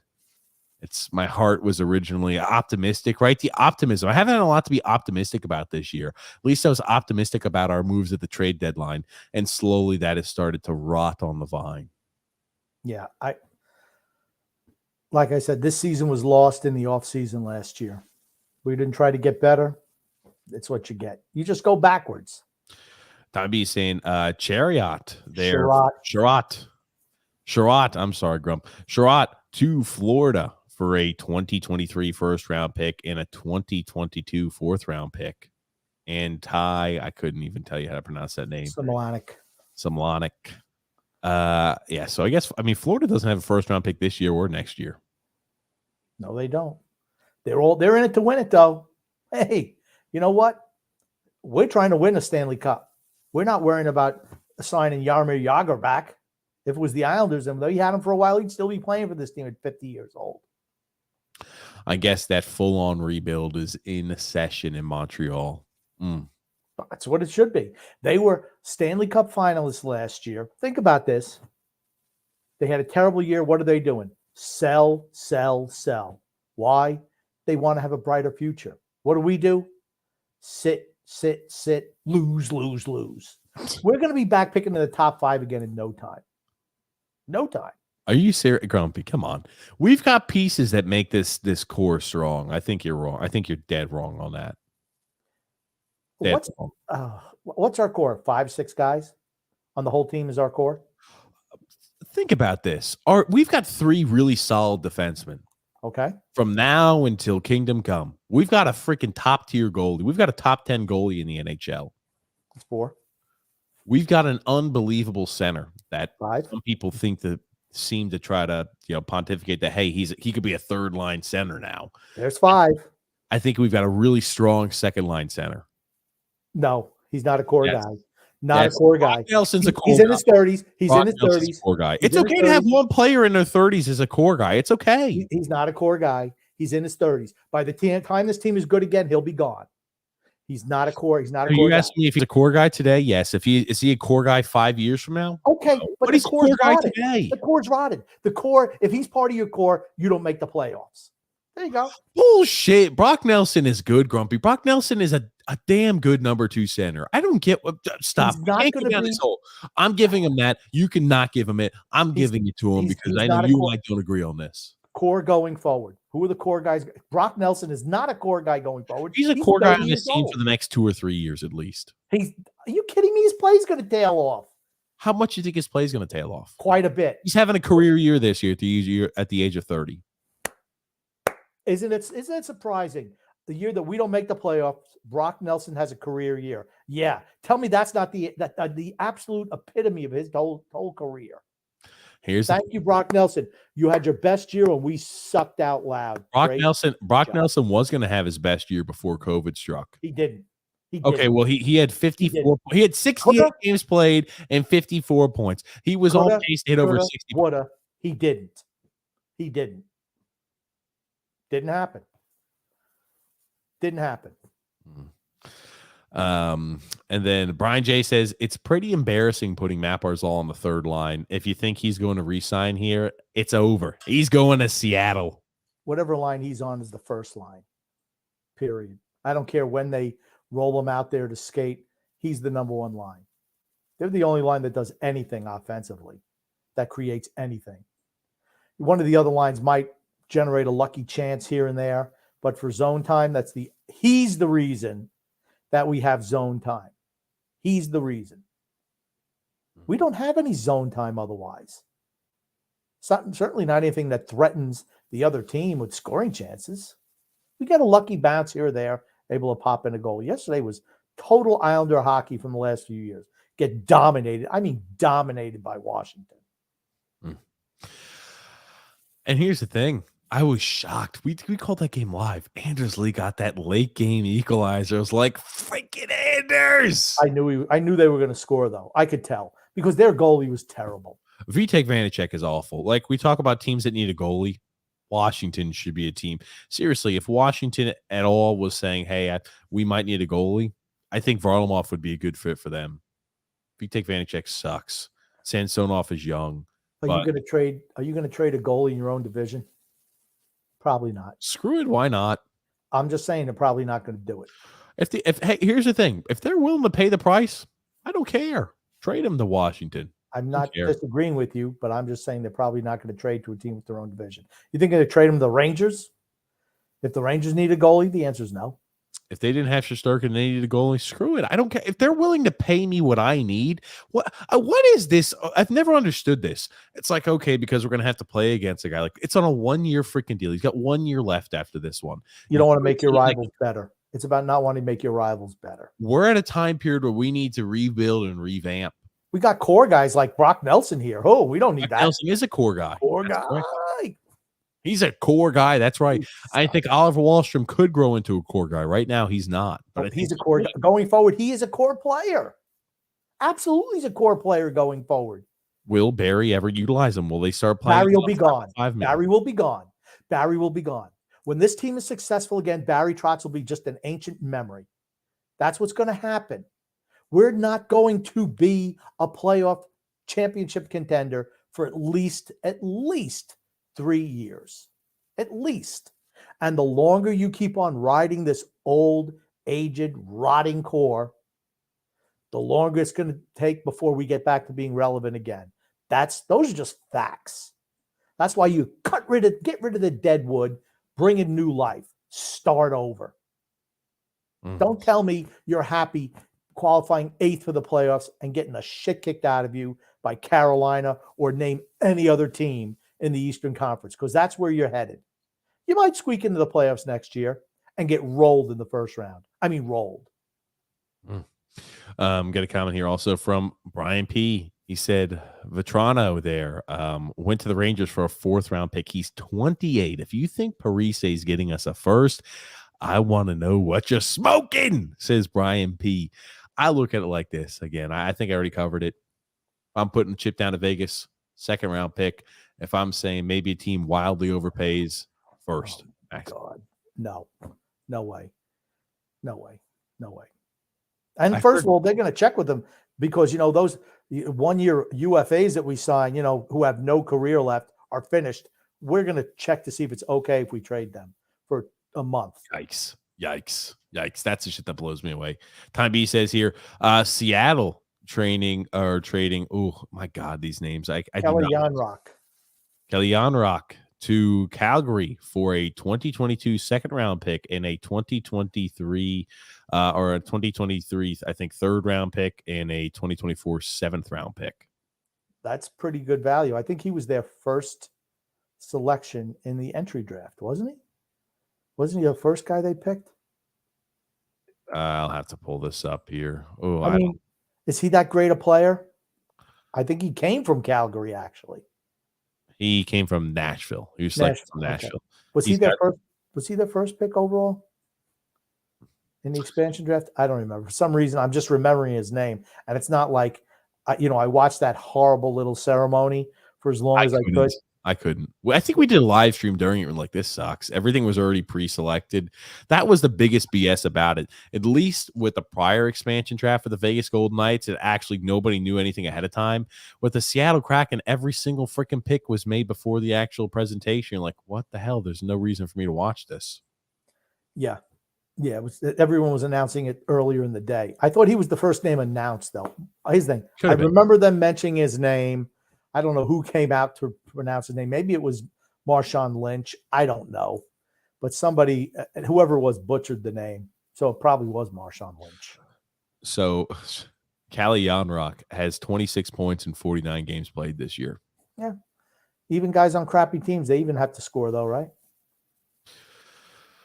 Yeah, I'm just saying, look at what he got in return. You think Yanrock is a guy with... Do you think he's got a lot of, indisputable, value and a lot of fantastic playoff experience? He got traded. He got a 2nd, a 3rd, and a 7th round pick. Maybe because Seattle's proactive and moved him before the deadline. I'm just saying, is it crazy to think a 2nd, and a 3rd, and a 4th round pick? Shit. I'd argue that's close to the value of the equation of a first. That's all I'm going to say, right? No. Kelly Yanrock. No. 2nd, a 2nd, a 3rd, and a 7th is equal to first? I'm sorry, a 2nd, a 3rd, and a 7th. No. Okay. No. All I'm saying is that's a good value. What Calgary's picking, the 2nd is practically a 3rd. I'd take that in a heartbeat for a guy like Parise, in a heartbeat. That's all I'm if you don't put him out there, he should have already been gone. Go ahead, next comment. What are you thinking to yourself if we should have gone ahead and jumped We're not going to do anything. We're not going to do anything. We're going to do nothing. I just have a feeling we do nothing. I got a feeling, Grump. And then David S. here saying, can we trade Trotz and Lou away? Unfortunately, just buy them out. Don't even have to trade them. Just buy them out. Only if we're lucky. Only if we're lucky. Rich A saying, yeah, I'm in the team does nothing boat. I hope they prove me wrong. We got a lot of those comments too.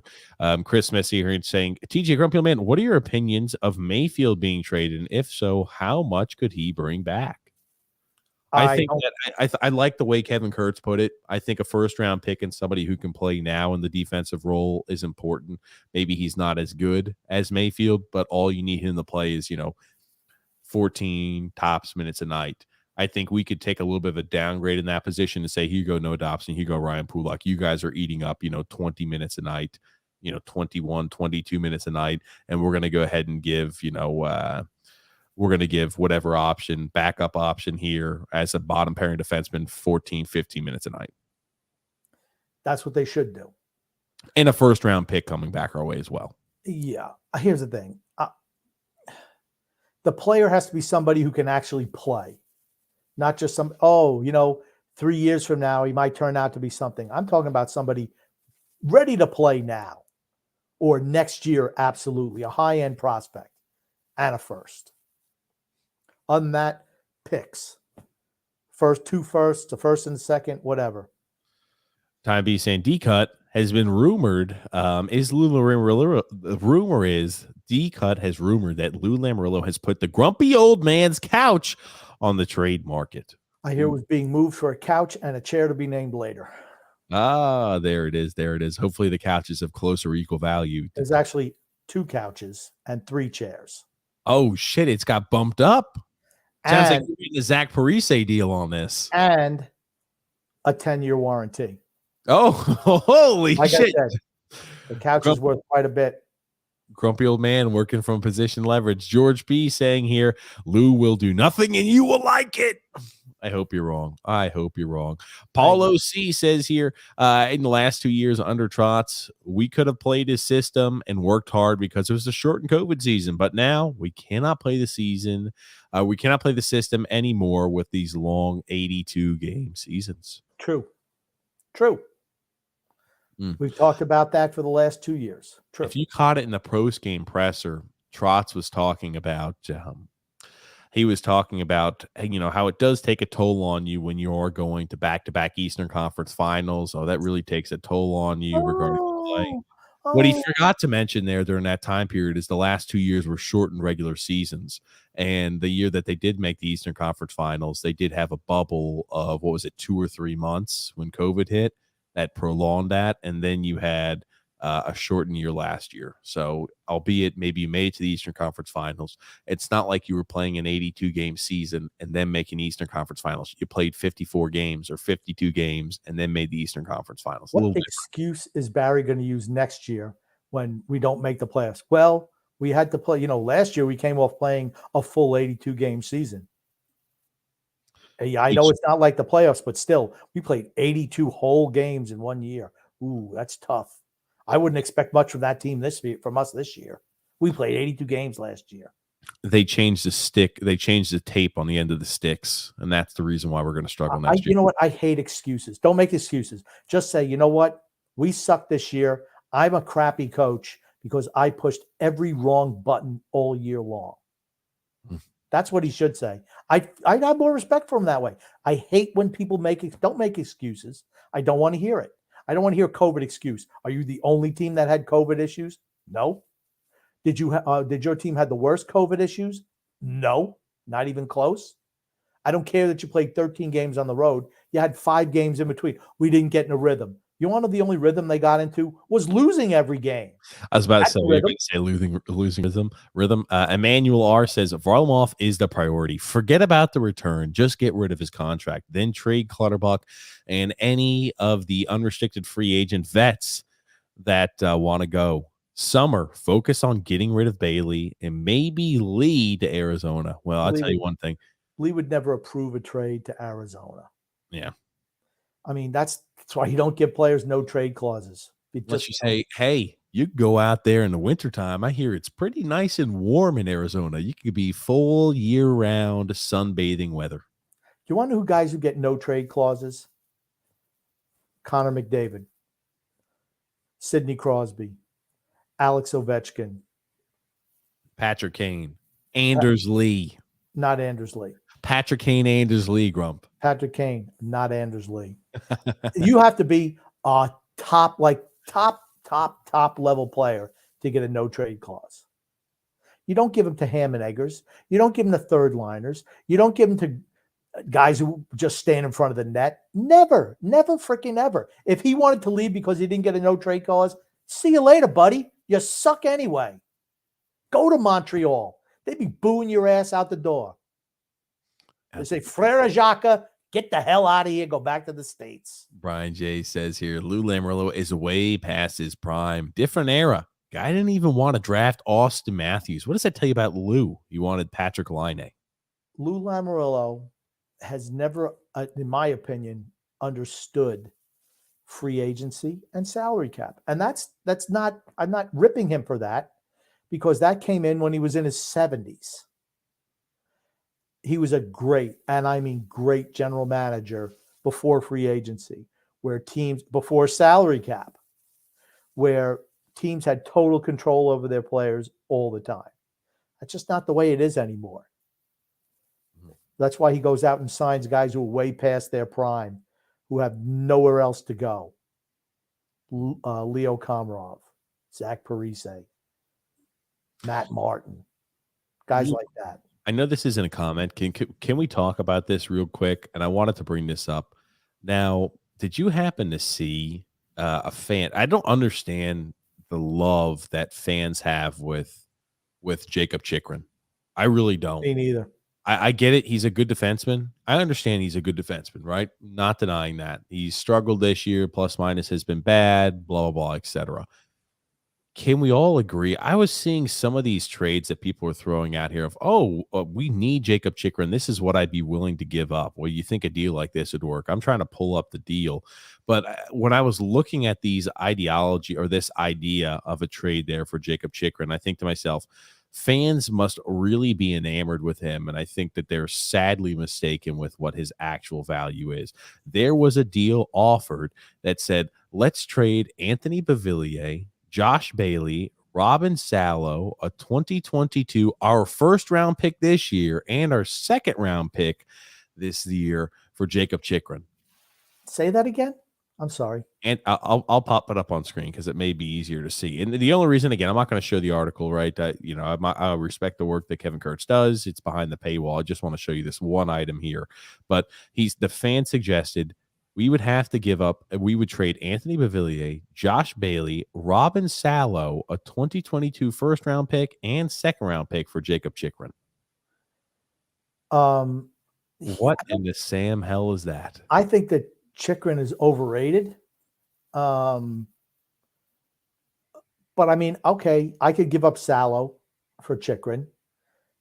Left-handed defenseman, both of them. No problem there. Chikrin's probably better than Salo. Bailey, okay. Beauvillier, okay. I'm not giving up a first-round pick. That's not happening. Arizona needs salary. I'm not giving them 5 assets for a guy who I just consider average defensively. Average. He is the Anders Lee of the defense corps back there for them. Oh, man.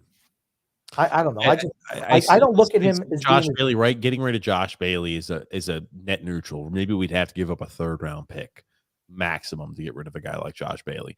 Anthony Beauvillier has value. He's a young guy. He needs to change the scenery. I'm sure Beauvillier wouldn't be pleased about playing in Arizona, but tough, man. This is the sport. Robin Salo is a guy with upside. Robin Salo shows you that signs that he could be a successful NHL defenseman, and you're giving up a first-round pick this year's draft, which in all likelihood is going to be a lottery selection, and your second-round pick this year? What? Yeah, how does that even make sense for us? We haven't look at the past. We haven't. That would be the third year in a row we wouldn't have a first-round pick. That's not successful for us. Yeah, I'm never doing that. Never. Yeah. I'm just like, and again, like I'm not trying to call out Thomas D. All I'm trying to say is I think fans do think that Jacob Chikrin is that valuable. And he's not the only one who I think who values Jacob Chikrin this high. And I just don't understand the value of him, right? Giving up a guy who is a top 6 winger for us, inconsistent, and on a good team will be a third line guy. On a bad team, maybe he could find his way into a top line role or a top 6 role. A guy, Josh Bailey, who offers veteran leadership, whose contract is not valuable for us. Maybe it's valuable for a team that needs to get to the cap floor. Robin Salo, a young defenseman who can mature into a guy who's an everyday NHLer. He's got some value. A first-round pick that's a lottery pick in this year's draft, which is a deep draft, and a second-round pick for Jacob Chikrin. No, thank you. Yeah. No, thank you on that one. You're going to give up that much. He should be like in the running for the Norris Trophy, right? Chikrin? If you're going to give up that much in value for him, You'd think. has he ever been that type of player? I watched him play 2 times this year. Actually, I saw Arizona another game. He's just I don't think he's that good. Certainly not like that. Maybe he's been better in the past. Maybe it's a down year, but he didn't impress me with any skill set he had when I've seen him play. Brian B here says, yeah, I've said this for a year. He's past his prime, talking about Lou Lamoriello. He's stuck in 1999 and people still praise him like he's a genius. He's won nothing since the lockout, since before the lockout, 20 freaking years. True. He gets away with a lot on his cachet in the name. Here's the thing. We will forever be indebted to him, though, for bringing legitimacy, and Barry Trotz for bringing legitimacy back to the Islanders. Without a doubt. That's the best thing he's done. Yeah. Tony Queso saying, who has won a cup with a 1A and a 1B goalie tandem? I can't think of anyone. No, usually you ride a goalie once you get to the playoffs. I'm trying to think, though, when's the last time they truly had a 1A, 1B tandem that's won a cup? I can't even remember. Some guys might get a game here or there, but usually it's not like one on, one off, anything like that. I was trying to think of one that made it real deep, and the one that comes to my mind is Vancouver, when it used to be Luongo and Corey Schneider, where they would kind of share, but Luongo got the lion's share. But I mean, like Corey Schneider, Roberto Luongo. I'm trying to think of the last time it was a true 1A, 1B tandem who's won. Yeah, but Schneider didn't play. I think he played 1 or 2 games in the playoffs. That's it. He didn't play a whole lot in the playoffs. Think about last year. We almost had a split. close to a dead even split between Sorokin and Varlamov. That's a good point, Tony Queso. I hadn't thought of it like that. I'll have to do some research and homework on it, but he brought up an interesting point. Noah W says, my problem with moving Scott Mayfield is you can create a huge hole for the third pairing then. And we would still need a second left defenseman to pair with Dobson. I think you've got too many defensive holes. Okay, here's what you do. Yeah, Scott Mayfield is a really good bottom pair guy, but sometimes you got to rob Peter to pay Paul, right? So you put Dobson with Pellick. You put Pulak on your second pairing with Robin Salo. Or if you don't think Salo is ready, you sign a veteran left shot defenseman to team with Pulak. Then you put Salo on your bottom pair with another right-handed defenseman. They play maybe 10, 12 minutes a night. You give the lion's share of the ice time to the top 2 pairings. That's how you do it.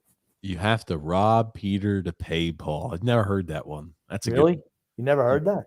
No. Rob Peter to pay Paul. Oh, God.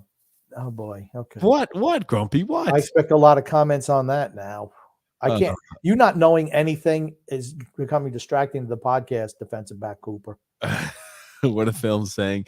If Tanking Games is playing all the young guys who we're clearly going to next year, I'm all for tanking. I just want them to play the young guys to see who can be part of the formula going forward.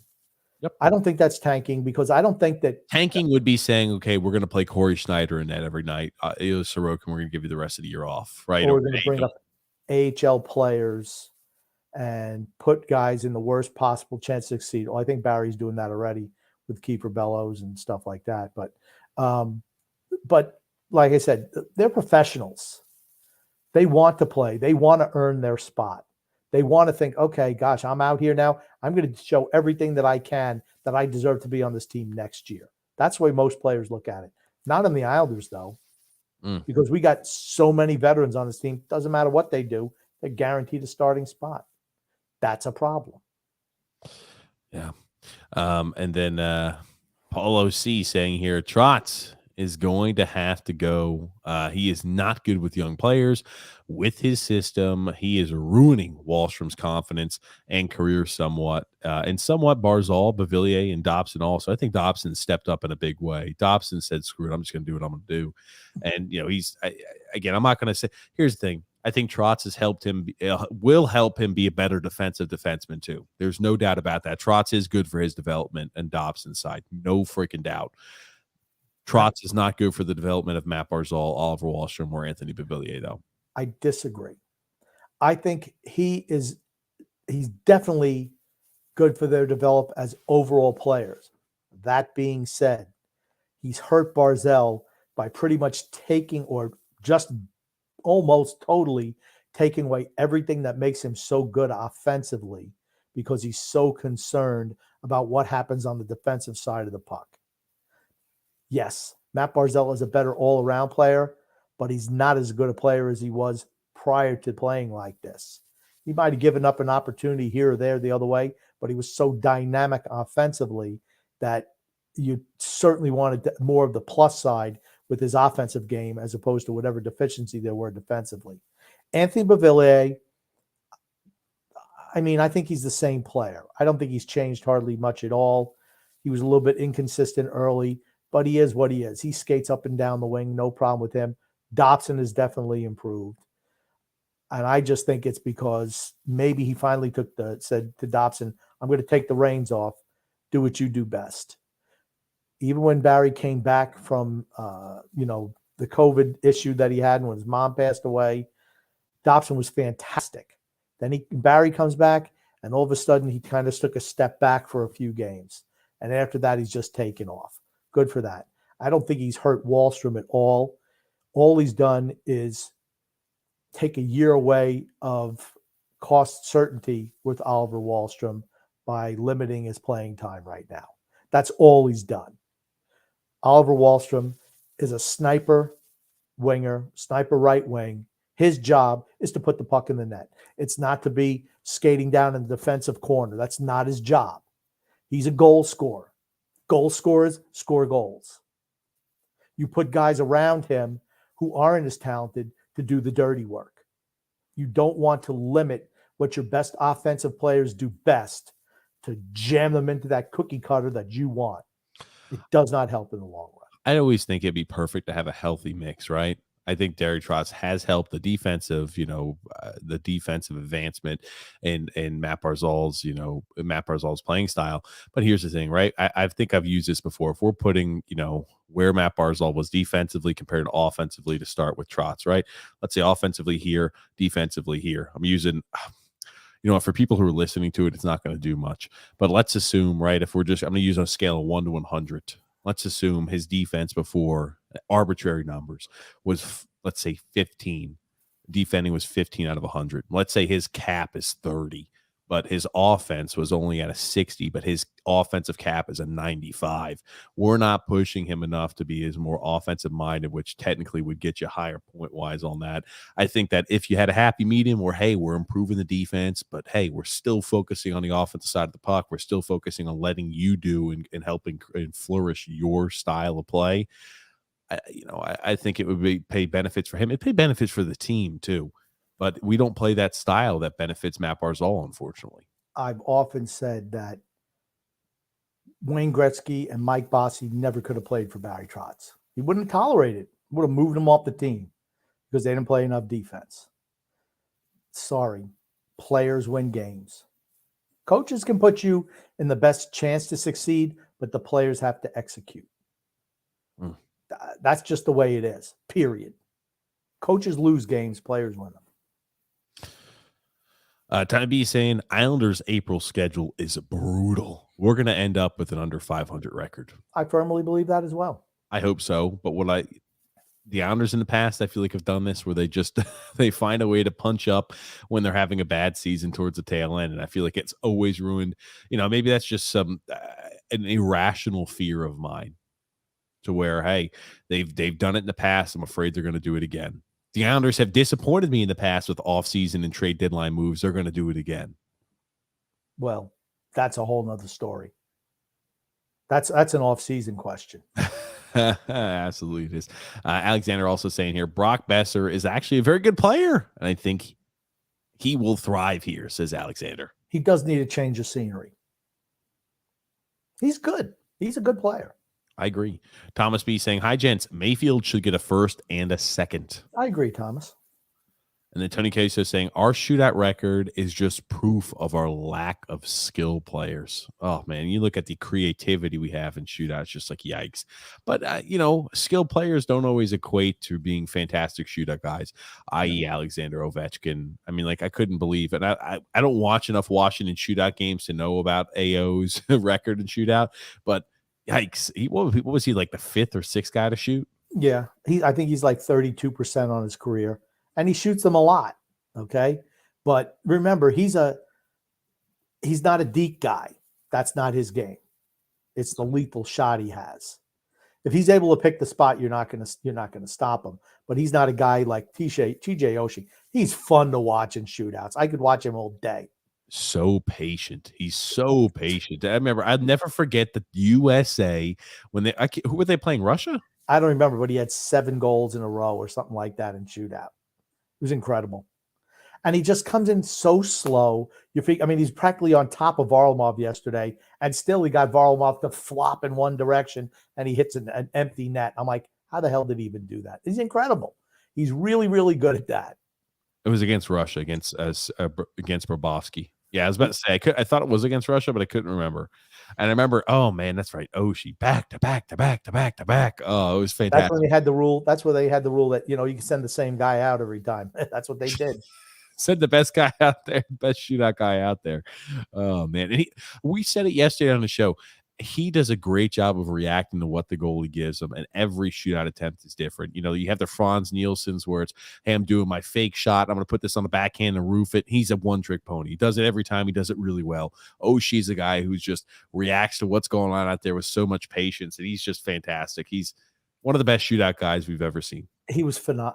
I'm like, where was Varlamov? It looked like he was in the third row eating hot dogs by the time Oshie got done with them. Oh, man. It was incredible. It was fun to watch. Chris Smith asking, would you trade Mayfield or Pulak? I wouldn't trade Pulak. Mayfield, I would. I consider Pulak a piece of the core going forward. I do. Yeah, Pulak is. Mm-hmm. But if someone gave me a huge offer that can improve the overall balance of the team, I'm all for that. Sometimes you have to give up to get something that you desperately need. That's all I'm saying. I'm not advocating trading Ryan Pulak, but he's not a guy that, I'm never trading him. There's just a few guys like that on this team. Sorokin, Dobson, Barzell, maybe Wahlstrom. I'm not looking to deal Wahlstrom either. But other than that, for the right price, everybody else is available. It has to be the right price, though. JK says our defense and playing our end was a major factor in this season, in my opinion. We need 1 and quite possibly 2 left-handed defensemen in the worst way. That's my priority this offseason. If I were Lou from the landline, wink, wink, that would be my priority this offseason. 2 left-handed defensemen and a fantastic sniper, a fantastic top-line winger, and a partridge in a pear tree. I'm sure in the offseason, we're going to be having the phone number up, and I'm sure that Lou from the landline will occasionally be giving us, spouting his wisdom and his question deflections, which he's very, very good at. Absolutely. And Ariel C says here, why do I have a feeling we're not going to do anything at the deadline? Ariel C, I hope we're wrong. And then Alexander saying Josh Bailey's value is increasing. And great. Ariel C, that's great. I hope, honestly, I hope he kills it over the next few games if we're seriously considering trading him. Ariel C said, why not go off the board and try for a guy like Vince Dunn, I assume? Yeah, his defense needs work, but he can provide offense and he could skate. I have no problem trying to bring Vince Dunn in. He'd have to be teamed up with Pulak, though. You couldn't team him up with Dobson. It's like. You'd want to put him with Pulak. That's what you'd have to do. Is Barry so slavish in his devotion to Pulak and Pelech that he wouldn't do what's best for the team, which is have Dobson with Pelech and have Pulak with Vince Dunn? I don't know. But if you put Dobson with Dunn, that's not a good defense pairing. Sorry. But I want Vince Dunn, and I'd love to have him with Pulak. Then your top 4 are set. Then Salo plays in your bottom pairing, and you can get another veteran, a solid defensive defenseman veteran to play with Robin Salo. You can find yourself an Andy Green from 5 or 6 years ago, or Zdeno Chara from 45 years ago, somebody like that, somebody who could teach them the ropes. That's what you optimally want, and yet limit their minutes to 13, 14 a night. Let the other 2 pairings get the lion's share of the minutes. That's the way you do it. Mm-hmm. I love that. I'm really into that idea now. And then Ariel C also says, Ariel, soldier on it there, Grumpy. And Ariel C says here, Bailey is more of an off season, if a move at all. If I can get rid of him anytime, I'm all for it. Anytime. Time be saying, what can Lou get for TJ's fire hydrant at the deadline? It's just seeing a lot of wear and tear, and it's seen better days. It's kind of little. I mean, I've had it for years. Sounds like Zach Parise, probably going to get you a third rounder. I think that this may be worth a first round pick. That's all I'm going to say. Maybe Montreal's first round pick. Nick D says here, TJ, Grumpy, how are you guys doing tonight? Happy Stone Cold Steve Austin Day. 3/16 Steve Austin Day, baby. I mean, what does it tell you about the WWE that they're still pumping up Stone Cold Steve Austin, I know he's going to be at WrestleMania doing some interview, and he'll probably kick the crap out of Kevin Owens in the interview. But, I mean, what does it tell you about your current day stars when the biggest pops are for your old guys who've been retired for 20 years? It's problematic. It is. Like the Islanders, problematic. Christopher C says, this is why I hate the trade deadline in off season. Others rob us from the pieces we need. And as if they need them to. Shaking my head. Well, they're better. I think they're better at negotiating sometimes. It's better to be sellers at this time of year. That means, of course, you're not doing well. But if you can get a king's ransom for a guy who's, okay, they're good players, but if it helps rebuild your team and get you into the playoffs going forward, it's worth it. And then Jeremy F saying here, good Wednesday evening, fellas. Happy St. Patrick's Day. Oh, tomorrow's St. Patrick's Day. Right. Oh God, that's why they were telling me to wear green. Can you take a partial cap hit on Varlamov for this year, but the other team picks up the whole? No, I didn't read the question. No, you're unable to do that. The cap hit you take for the entirety of the contract, unfortunately. Dan L says half of Varlamov's $2.5 million is a lot of cap to take on. I would take on something like $1 million next year, throwing away 2.5 next year of cap space, and to not have Varlamov on the team does not make sense. That's what I was about to say. That's the only reason. If the team seriously wants to compete now, we're not going to withhold anything on the cap. Just not going to happen. You have so much cap space next year. Doesn't matter. It doesn't matter. They're planning on trying to use that cap space. For what? No one's coming here. No one's coming here. You don't get any points for having $15 million under the damn salary cap at the end of the year. They don't give you a little gold star. Hey, best salary cap team. They don't do that. Matthew S says, overpriced everyone on everything, which is why I swooped in later talking about tickets and paid less for each game I attended. And for the most part, a fraction of face value. They're talking about season tickets have increased in a big way. I think Frank K was mentioning, I didn't have the exact numbers. I don't think Frank had the exact numbers, but it looks like the season tickets for next year are going to increase in a big way. Oh, I thought he was talking about like when we weren't proactive in getting rid of Thomas Vanek when he knew he wanted to leave and waited until the last second, got nothing for him. That's what I thought. Sure, it's all applicable. It's all applicable. Brian J says here, besides the Islanders sucking, the Giants are doing a great job, and the Mets are prime time. You see, you got me. I'm not happy with what the Giants have done. No, Brian, I was about to say, Brian, that's why you got to listen to TJ and the Grumpy Old Man. I've not been happy all that much with what the Giants have done. Tyrod Taylor, really? What's the sense? Why? I would rather have Mitchell Trubisky, honestly, than Tyrod Taylor. Rather have neither of those two pieces are an option. I didn't say that. I'd rather have none of the whole group of them. But if you want some legitimate competition, somebody who could take over the job from Daniel Jones, Mitchell Trubisky, Tyrod Taylor is not taking anybody's job away. He's just a placeholder. He's a little bookmark. You put him right there. I was on page 423. I put the book down 6 months ago. What page? 423. Here we go. Yeah, he's a journeyman. He's a journeyman. That's the best case scenario there, right? And there's journeyman all. I agree with the Mets. I like what the Mets have done this whole season. I really do. I love it. Let's go Mets. The Mets, they've got it. Robert C saying, if you have you have a left defenseman, bring in Bodie Wild, a right-hander playing the left side. He's ready, Freddie. No vaccinations necessary. Robert, I tell you, from what I'd seen and what we had talked about, I remember that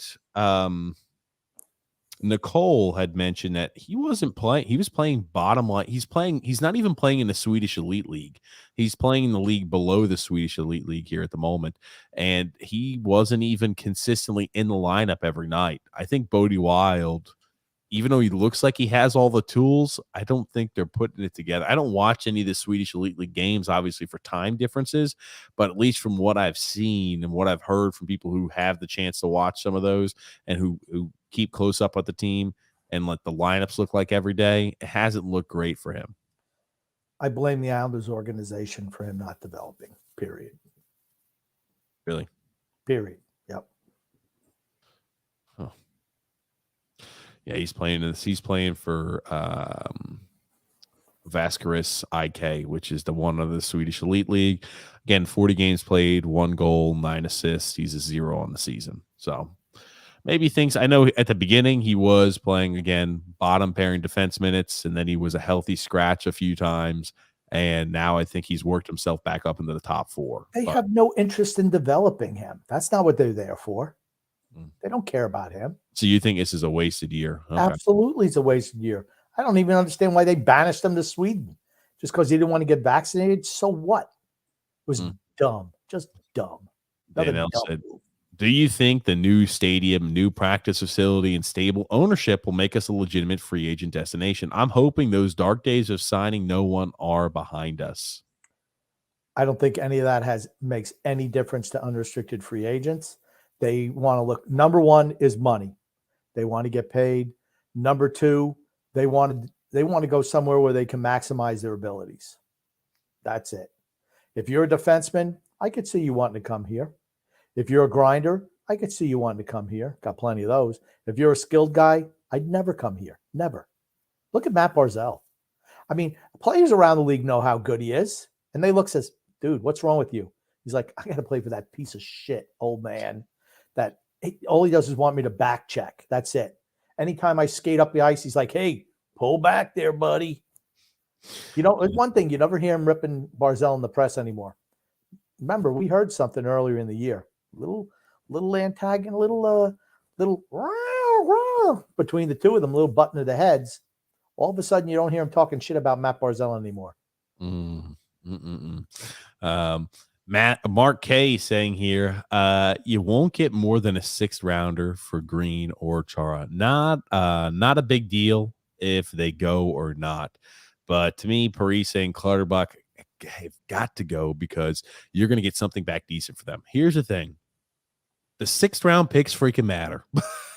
I'm not saying they're end all be all, but occasionally you'll roll yourself an opportunity for an Anders Lee. You'll roll yourself an opportunity for a guy like Jared Spurgeon. You'll roll yourself into a pick that can really be special. It's not all the time, but that's the reason why you acquire the draft capital. And here's also something worth taking into account. These young men, or you can really, I think, find a diamond in the rough. Right? This year. Last year, exactly. This year, it's a deep draft, and these kids have been developing and playing limited time with COVID, and their seasons have all been jacked around, so they haven't really had a full year. This is their first full year playing back junior hockey or playing hockey at a competitive level, so they're kind of getting back into the swing of things. This year, I think last year I thought that was the case. This year, just because it's a deep draft and they've had all the issues with COVID, they had the stoppages, they had the shortages on the season. This is a year where I think you could still find yourself a diamond in the rough who is just kind of starting to put things together, but it would take a full year, and they could have had that full year last year to put himself on the map. The draft picks matter. A 6th round pick to me this year matters. They lost a year of development, which is pivotal for young players like for that. a 16, 17-year-old kid, it really does matter. Absolutely. And here's the thing. Let's say, all right, we got a couple extra 6th.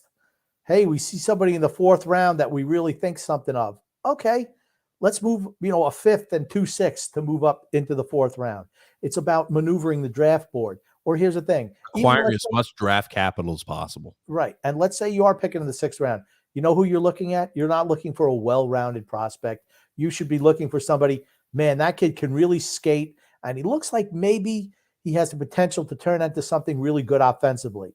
Those are the guys you roll the dice on. Or a big kid who plays defense, something like that. Okay, his stride's a little short. We can work to extend that to make him a better skater. Those are the type of things that you look for in those later rounds. You look at 1, one thing that really sticks out as being a super positive for a kid, and then you try to build up the other parts of the game.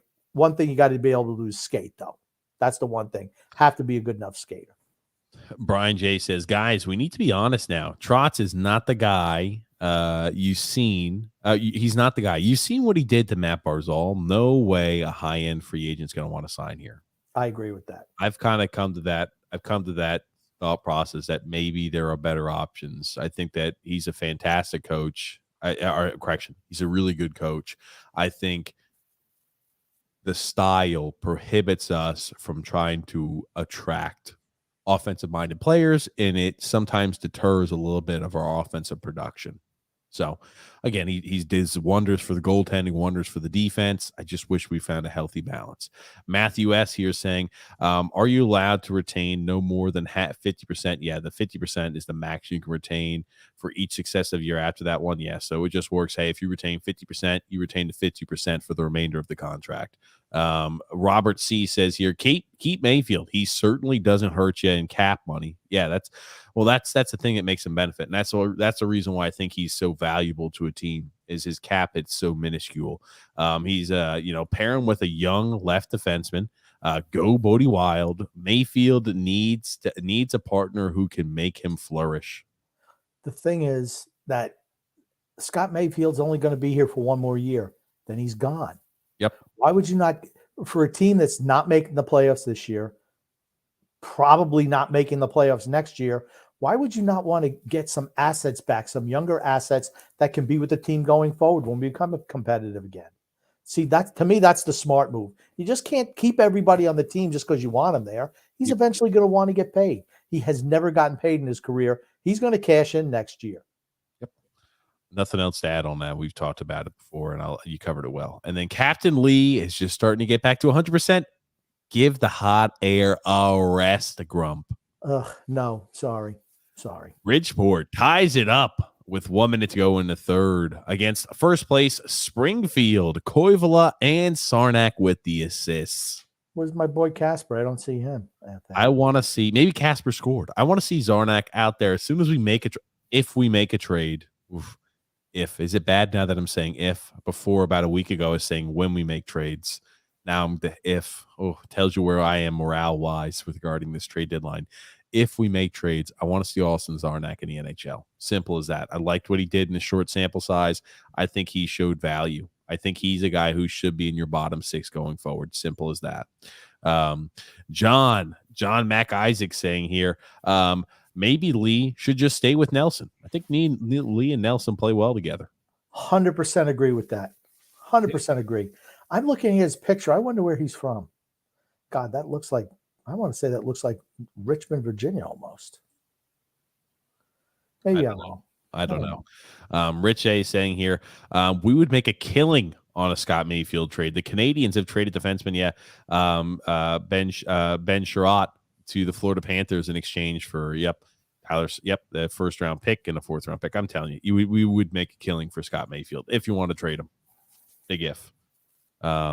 Matthew S saying, so there's no reason why we can't trade Bailey and retain $2.5 million on his cap at the next 2 years. Then again, you're in the same situation. You're saying, okay, I don't want to go ahead and have $2.5 million of available cap space. It's tough to set.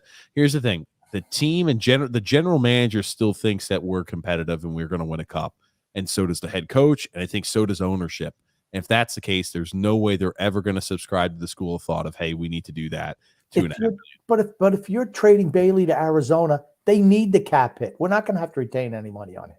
They need the cap hit to hit the salary cap floor. But they could. Here's the thing, too. I don't give a shit what they do. Just get him off of my team. I don't care what they do.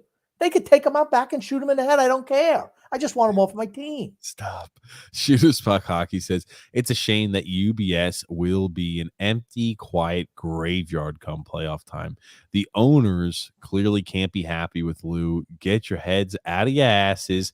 We have had the same core since 2013. True. With the exception of Tavares and Okposo, right? The same group of guys has been here for 8 years. Think about that. They've never won anything. It means the core is rotten. Not good enough. Run to the core. Barry got them as far as they could possibly go. That's as far as they were ever going to go. I said that 2 years ago. I said it last year. That's as far as they were going to go, was getting beaten in the semifinals. That's it. Jeremy F says, why do you think the Islanders struggle? I'm sorry. Why do you think the Islanders struggle when there are chances or when there are changes to this lineup? Sorry, I read on the small one. I got to go to the big one. Pajot came in and they lost. Same with Palmieri and Zajac. Same with the start of this year as well with Chara and Parise. Because they have to have the chips that are punched in the back of their head by Barry reprogrammed. Yes, we know that the chip in your head says that you're a really good player. Not when you come here. You're going to be a grinder, Zach Parise. Zdeno Chara, you're going to thwart Noah Dobson's development. You're going to actually improve his development because you're going to have to cover for your ass every night. Oh, man, oh, man. How bad was Chara last night? Dude, he's so bad. Awful. I'll be honest with you. Him not playing, do not play him against a team that's a good skating team. And Washington was just, oh my God, they just walked around him. Can you imagine what Carolina's going to? I know I keep on the same thing last year when Matt Barzal used to undress Zdeno Chara. I'm like, holy shit, Chara is beyond finished, and I'm like, I can't believe Washington has him. How could a competitive team want Zdeno Chara as their defenseman, and then we sign him this offseason? I say, we're in that same shitty boat. Frank K says no big name player is going to come here. New arena, same freaking story. Yeah. Matthew S. saying here, there's always a sucker at the deadline. You just have to find it by Monday. And if Toronto, Nick D says, if Toronto is dumb enough to trade Varlamov or trade for Varlamov and gives back a first-round pick, thank you, Dubas. Yeah. Matthew S. says here, 24 goals on the season for Nelson as a second-line center, but he sucks, apparently. Yeah, that's right. That's 100% right. Oh, man. He's the most underwhelming 24 goal scorer I've ever seen. Sorry. If I could move it, like I said, he's okay. He's okay. But in a big game, he's not the guy I want out there. I'm just saying. Some guys are big game performers. He's not. Policy says Nelson's a good second line center, but at the age of 30, we could trade him if you can get something good, or else I can live with him. Why I say we could trade him is because we've got Jean-Gabriel Pajot also. True. I think you get a lot for Nelson. That's why I move him. I don't look at him as being part of the solution going forward. I'm looking 4 or 5 years from now. Brock Nelson will be gone. So if you can get a couple first-round picks for him, why not? Those are going to be building block pieces for your team going forward. If we were a team that, okay, we got to the finals last year, we got a couple of injuries, we reloaded this offseason, we're ready, then I wouldn't be moving him. But in this circumstance, where our team's on the way down, now's when you move those guys to try to generate more assets going forward. So you refresh your team quicker. The longer you keep them here, the less you're going to get in return. That's all. And we're not going to win a Stanley Cup with this group. That's the reason why I'm willing to move just about anyone. Tommy says, TJ and the Grumpy Old Man, give us your final 4 selections. We do that on the TJ and the Grumpy Old Man show, Tommy. You're not getting. I can't give you the information. You've got to enter in. You got to enter in the ESPN TJ ampersand the Grumpy Old Man. That's right. Bracket. Honestly, I can't remember who the hell I filled out. I filled it out yesterday on the game. I don't want him piggybacking off of my ideas and winning. Oh, is that what you think is going to happen, Grump? That's what he does. That's how. Is that why you're wearing the Eastern New Mexico State shirt? Yeah. It's because you're wearing green for St. Patrick's Day? That's right. That's right. I didn't know that. Oh, shit. Tomorrow is Thursday, too, isn't it? Oh, man. Yes, and St. Patrick's Day. Okay. Ooh. The daily double. Ding, ding, ding, ding, ding, ding. I just remembered things I got to get done. Tommy B says here, players do not tank in hockey. They get hurt when they do that. Players never tank. I don't think players tank. I think organizations could set up and put lineups out there that are designed to be less successful. Players, when it comes down to it, I never believe any player ever wants a tank. Their livelihood's at stake. How they perform on the ice depends on, do I get additional contracts? What type of, how it affects directly the money in their pocket. I never believe a player personally will tank. I believe a team can tank by putting out bad lineups on the ice or bad lineups on the field. I believe a team can. Players never tank, though. I agree with that. I agree. Drew L says here, what did you guys think of the Yankees offseason so far? Drew L Grumpy, I might be tomorrow. I don't know, Grumpy. I don't think we're going to be able to do tomorrow's podcast on TJ and the Grumpy Old Man. Oh man, I tell you, this is a big one too. I know. I apologize. NFL free agency. Here's a plus, though. I think we may be able to do Saturday evenings Islanders podcast, though, Grump, because I remember that was up in the air. I told you it was up in the air, but I think we're still going to be able to do it. We'll be keeping everybody up to date. Deidre C said, Grumpy, you're very depressing tonight. I just want to answer Drew's question real quick. You did a blow by on Drew's question. Disappointed in the Yankees offseason so far. Okay. No, I said we'll talk about it tomorrow, but yeah. Or, okay. Oh, yeah, crap. I didn't even. We should do it tomorrow, even if it's a quickie. It'd have to be late in the evening. I don't know. I'll have to play it by ear. It might not be exactly what it's supposed to be. I don't know. Thomas B says here, gents, I think the core will be good enough to be mediocre. So we won't get the 5th overall pick. We'll get the 12th overall pick. I think we're probably going to be picking 9, 10, something like that. And then Drew L said, TJ, you're going to want to read this. I was eating Detroit food earlier, and my friend says, what's Detroit food? I don't know. Drew L, I'm going to need some clarification as to what Detroit food is. Probably metal coated with motor oil, something like that. And Flint, Michigan water. So I was eating my Detroit food earlier, and my friend says he thinks the Islanders are going to make the playoffs. Oh my frick! Yeah, your friend must not have been watching any hockey this year. Oh goodness, no. Oh, Drew L. Oof, you've got the bad news to deliver to him that we're not making it. And Deirdre, I'm being depressing today, so you don't have to be. Oh, there it is. Because I've been worried about Deirdre lately. I do remember. And then Apex Legend says here, what are the odds that Barry is fired before the NHL draft? 0. 1,000,000 to 1. 0. And 10 million to 1, unless there's an allegation of him making some sort of harassing it had to be something that's like groundbreaking to do something. It's like 1,000,000 to 1. Not happening, unfortunately. Brian P. BP says, TJ, you destroy every guy's name. Jan Krok is pronounced Yarn Krok. Yarn Krok. I don't know. Brian P. I can't pronounce names. I'm illiterate. Hooked on Phonics needs to give me a refund. JK here is saying, again, that's too much pessimistic saying here, I have a feeling we're not going to do anything as well. Oh, man. Maybe this podcast has turned out to be a real depressing one because now we're coming to the realization that there might not be much that the Islanders do at the deadline, which makes us sad. You think this is depressing? Wait till we actually don't do anything. I can promise you one thing. On Monday, after deadline, I feel like we're going to have an emergency podcast. We've done them in the past. We have to do an emergency podcast. We've done them when really, really bad things happen, like we traded away Devon Taves right after the NHL draft when we screwed things up. Like there's only in really, really dire times do we make an emergency podcast. But there may be I'm going to say there probably is going to be an emergency podcast on that Monday. And you know what? Also, I think about it now. We were on the air doing a podcast when Lou traded for Kyle Palmieri, the F-, and he was proactive when he wants to acquire players. I guess when he wants to get rid of them, he's not so active. That was on a Saturday, though. So I thought that was a Thursday night or a Wednesday. I thought it was during the week. Oh, maybe. Oh, I do remember. All I remember is like it happened around the podcast. Oh, Kyle Palmieri, you're like F-, Lou Lamoriello. Oh man.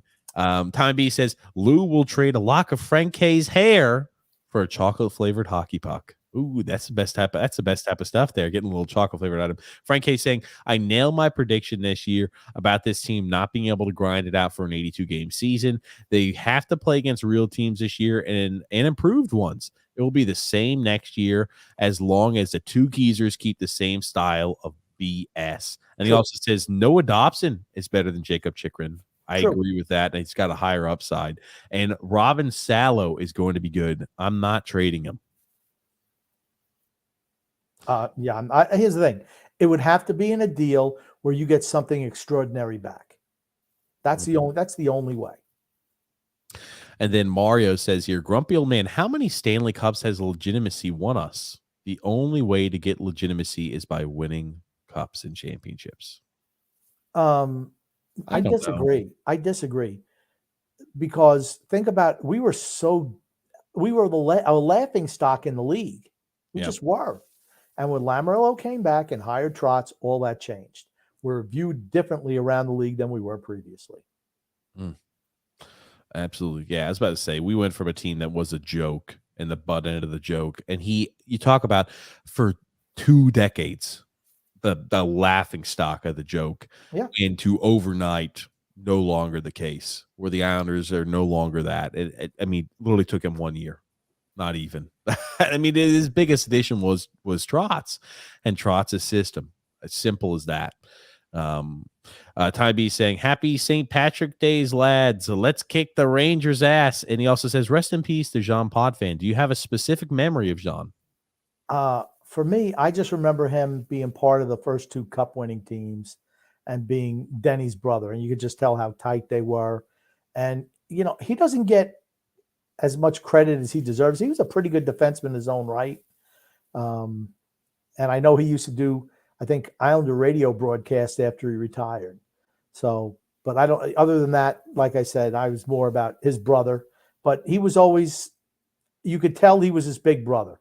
And I remember him, particularly when he was younger, he'd be there and talking with Dennis on the bench. And maybe, and they weren't so far apart in age, but you could tell it was definitely the big brother, little brother thing. I don't have many memories, unfortunately, of Jean Potvin. So if I You did, have I'd no share. memories of Dennis Potvin either. Jeremy Ford said, "Shootouts. The Islanders are 1-6. Philly is 0-4. Arizona 1-4. Winnipeg 1-4, and Pittsburgh 2-5. Would be better. Pittsburgh would be better with a goalie. Jets should be better. Philly's a little worse than us, Grumpy." Yes, that's right. And I like that. Aunt Bruce said, "Who never heard robbing Peter and paying Paul?" Robbing Peter to pay Paul. You're not a Catholic, I guess. No, I am. That's the weird thing. Robbing Peter and paying Paul. It's TJ. It's TJ, Ant. It's TJ. Never heard of it. Yeah. I did hear about DB Cooper, defensive back Cooper, though. Brian P says, "You're surprised, Grumpy. TJ knows no show, music, sayings, names, or any pop culture." Love you, TJ. I don't mind. I don't. TJ's great. He just, he's TJ. That's all I have to say. Nick D says, "Tuukka Rask and Tim Thomas in 2011. Wouldn't that be the last Cup winners?" Tim Thomas played every single game in the playoffs. Yep, that was before Tuukka Rask had really stepped onto the scene, too. He was getting ready, but not there. And then F. Barry. "People think I'm crazy, but I don't care. Barry needs to go. I'm so tired of him limiting Matt Barzal, Kiefer Bellows, Oliver Wahlstrom, Sebastian Aho. Let the kids play with offense, Barry." True. Mm-hmm. And then Nick D also saying here, "What do you guys think about Babcock as a coach for the Islanders?" Just throwing it out there. I'd like to see Quenneville behind the bench, though. Yeah, to me, it's Quenneville. I want Quenneville. Quenneville's not afraid to incorporate younger players in the lineup and ride them. Quenneville's the best coach, well, outside of the NHL. He was the best coach in the NHL as well. Everything you see from Florida this year is because of Joel Quenneville and what he's done there in 2 years. He's fantastic. Mm-hmm. Absolutely. Don't disagree. And then Drew L saying here, by the way, got a funny story. A beehive fell onto his car. I've not even seen beehives recently. I can't remember the last time I've seen a beehive while he's on spring break, and almost hit a baby possum fall from a palm tree. I guess they hang from palm trees. Possums do. What the hell does he live in the jungle? I was about to say, Frank saying hi. What's up, Frank? And Drew also saying here, any draft pick matters, even though it's a long shot. Yeah, Kirill Kaprizov was a 5th round pick. Yeah, take flyers on guys who have you know what? Hey, that kid can shoot the puck. That kid can score. He can skate. Yeah, he doesn't play any defense. He doesn't make great decisions. You know what? You can teach guys stuff like that. You can't teach raw natural ability, though. Matthew, you're saying, well, that's what I meant. You retain no more than half the cap hit. Yeah, the max you can retain. Ideally, we get the buying team to take the majority of the cap hit. No, yes. So you could say, hey, I'm only going to retain 10% of the cap hit, and you're going to retain, the remaining portion of a Josh Bailey. So you're going to have $4.5 million on your books. We're only going to take $5 million. Just using him as an example. Again, not saying that you would do that, but using that as an example. But Grumpy. Oh, hold on. Deidre C did have one question here. She said, okay, question. If Matt Barzal walks, what team do you think he's going to? What team would go to? That's for both Grumpy and you. And thanks, Grumpy. I don't even know. I don't even know. I don't know. I can't even answer that question. That's Seattle. That's just I where can't see him going to Seattle. Why the hell would you go to? I know he's from Seattle, but I mean, geez, they're still an expansion team and not even a good one at that. Maybe Vancouver. That's up in that area. A lot of draft. They're going to have a lot. Yeah, maybe Vancouver if they have the cap space. Well, I wasn't impressed with what Francis did with the draft picks last year. I don't know. Yeah, I was about to say I can't even remember who the hell the Seattle. That's too far off. We have at least 2 more years of Matt Barzal.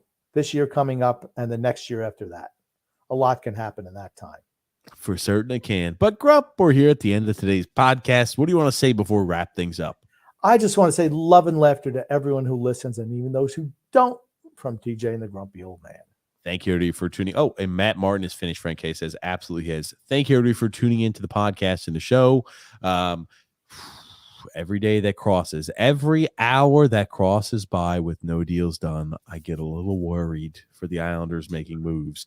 Hopefully, we have a flurry of deals here upcoming in the next 24 to 48 hours. Probably not, though. That being said, thank you everybody so much for tuning into the show here today.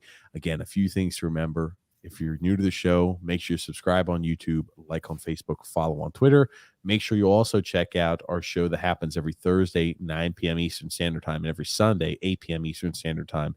It's called TJ and the Grumpy Old Man. You can find that in the link in the description below, or you can find it as a featured channel on YouTube. That also being said, if you're filling out an Ncaa tournament bracket, make sure you do one on ESPN and join TJ ampersand the Grumpy Old Man's group, so you can go ahead and compare off against me and the Grumpy Old Man to see, and all the other Islander fans out there to see how your bracket holds up. Thank you, everybody, for watching, and thank you, Grumpy Old Man. My pleasure.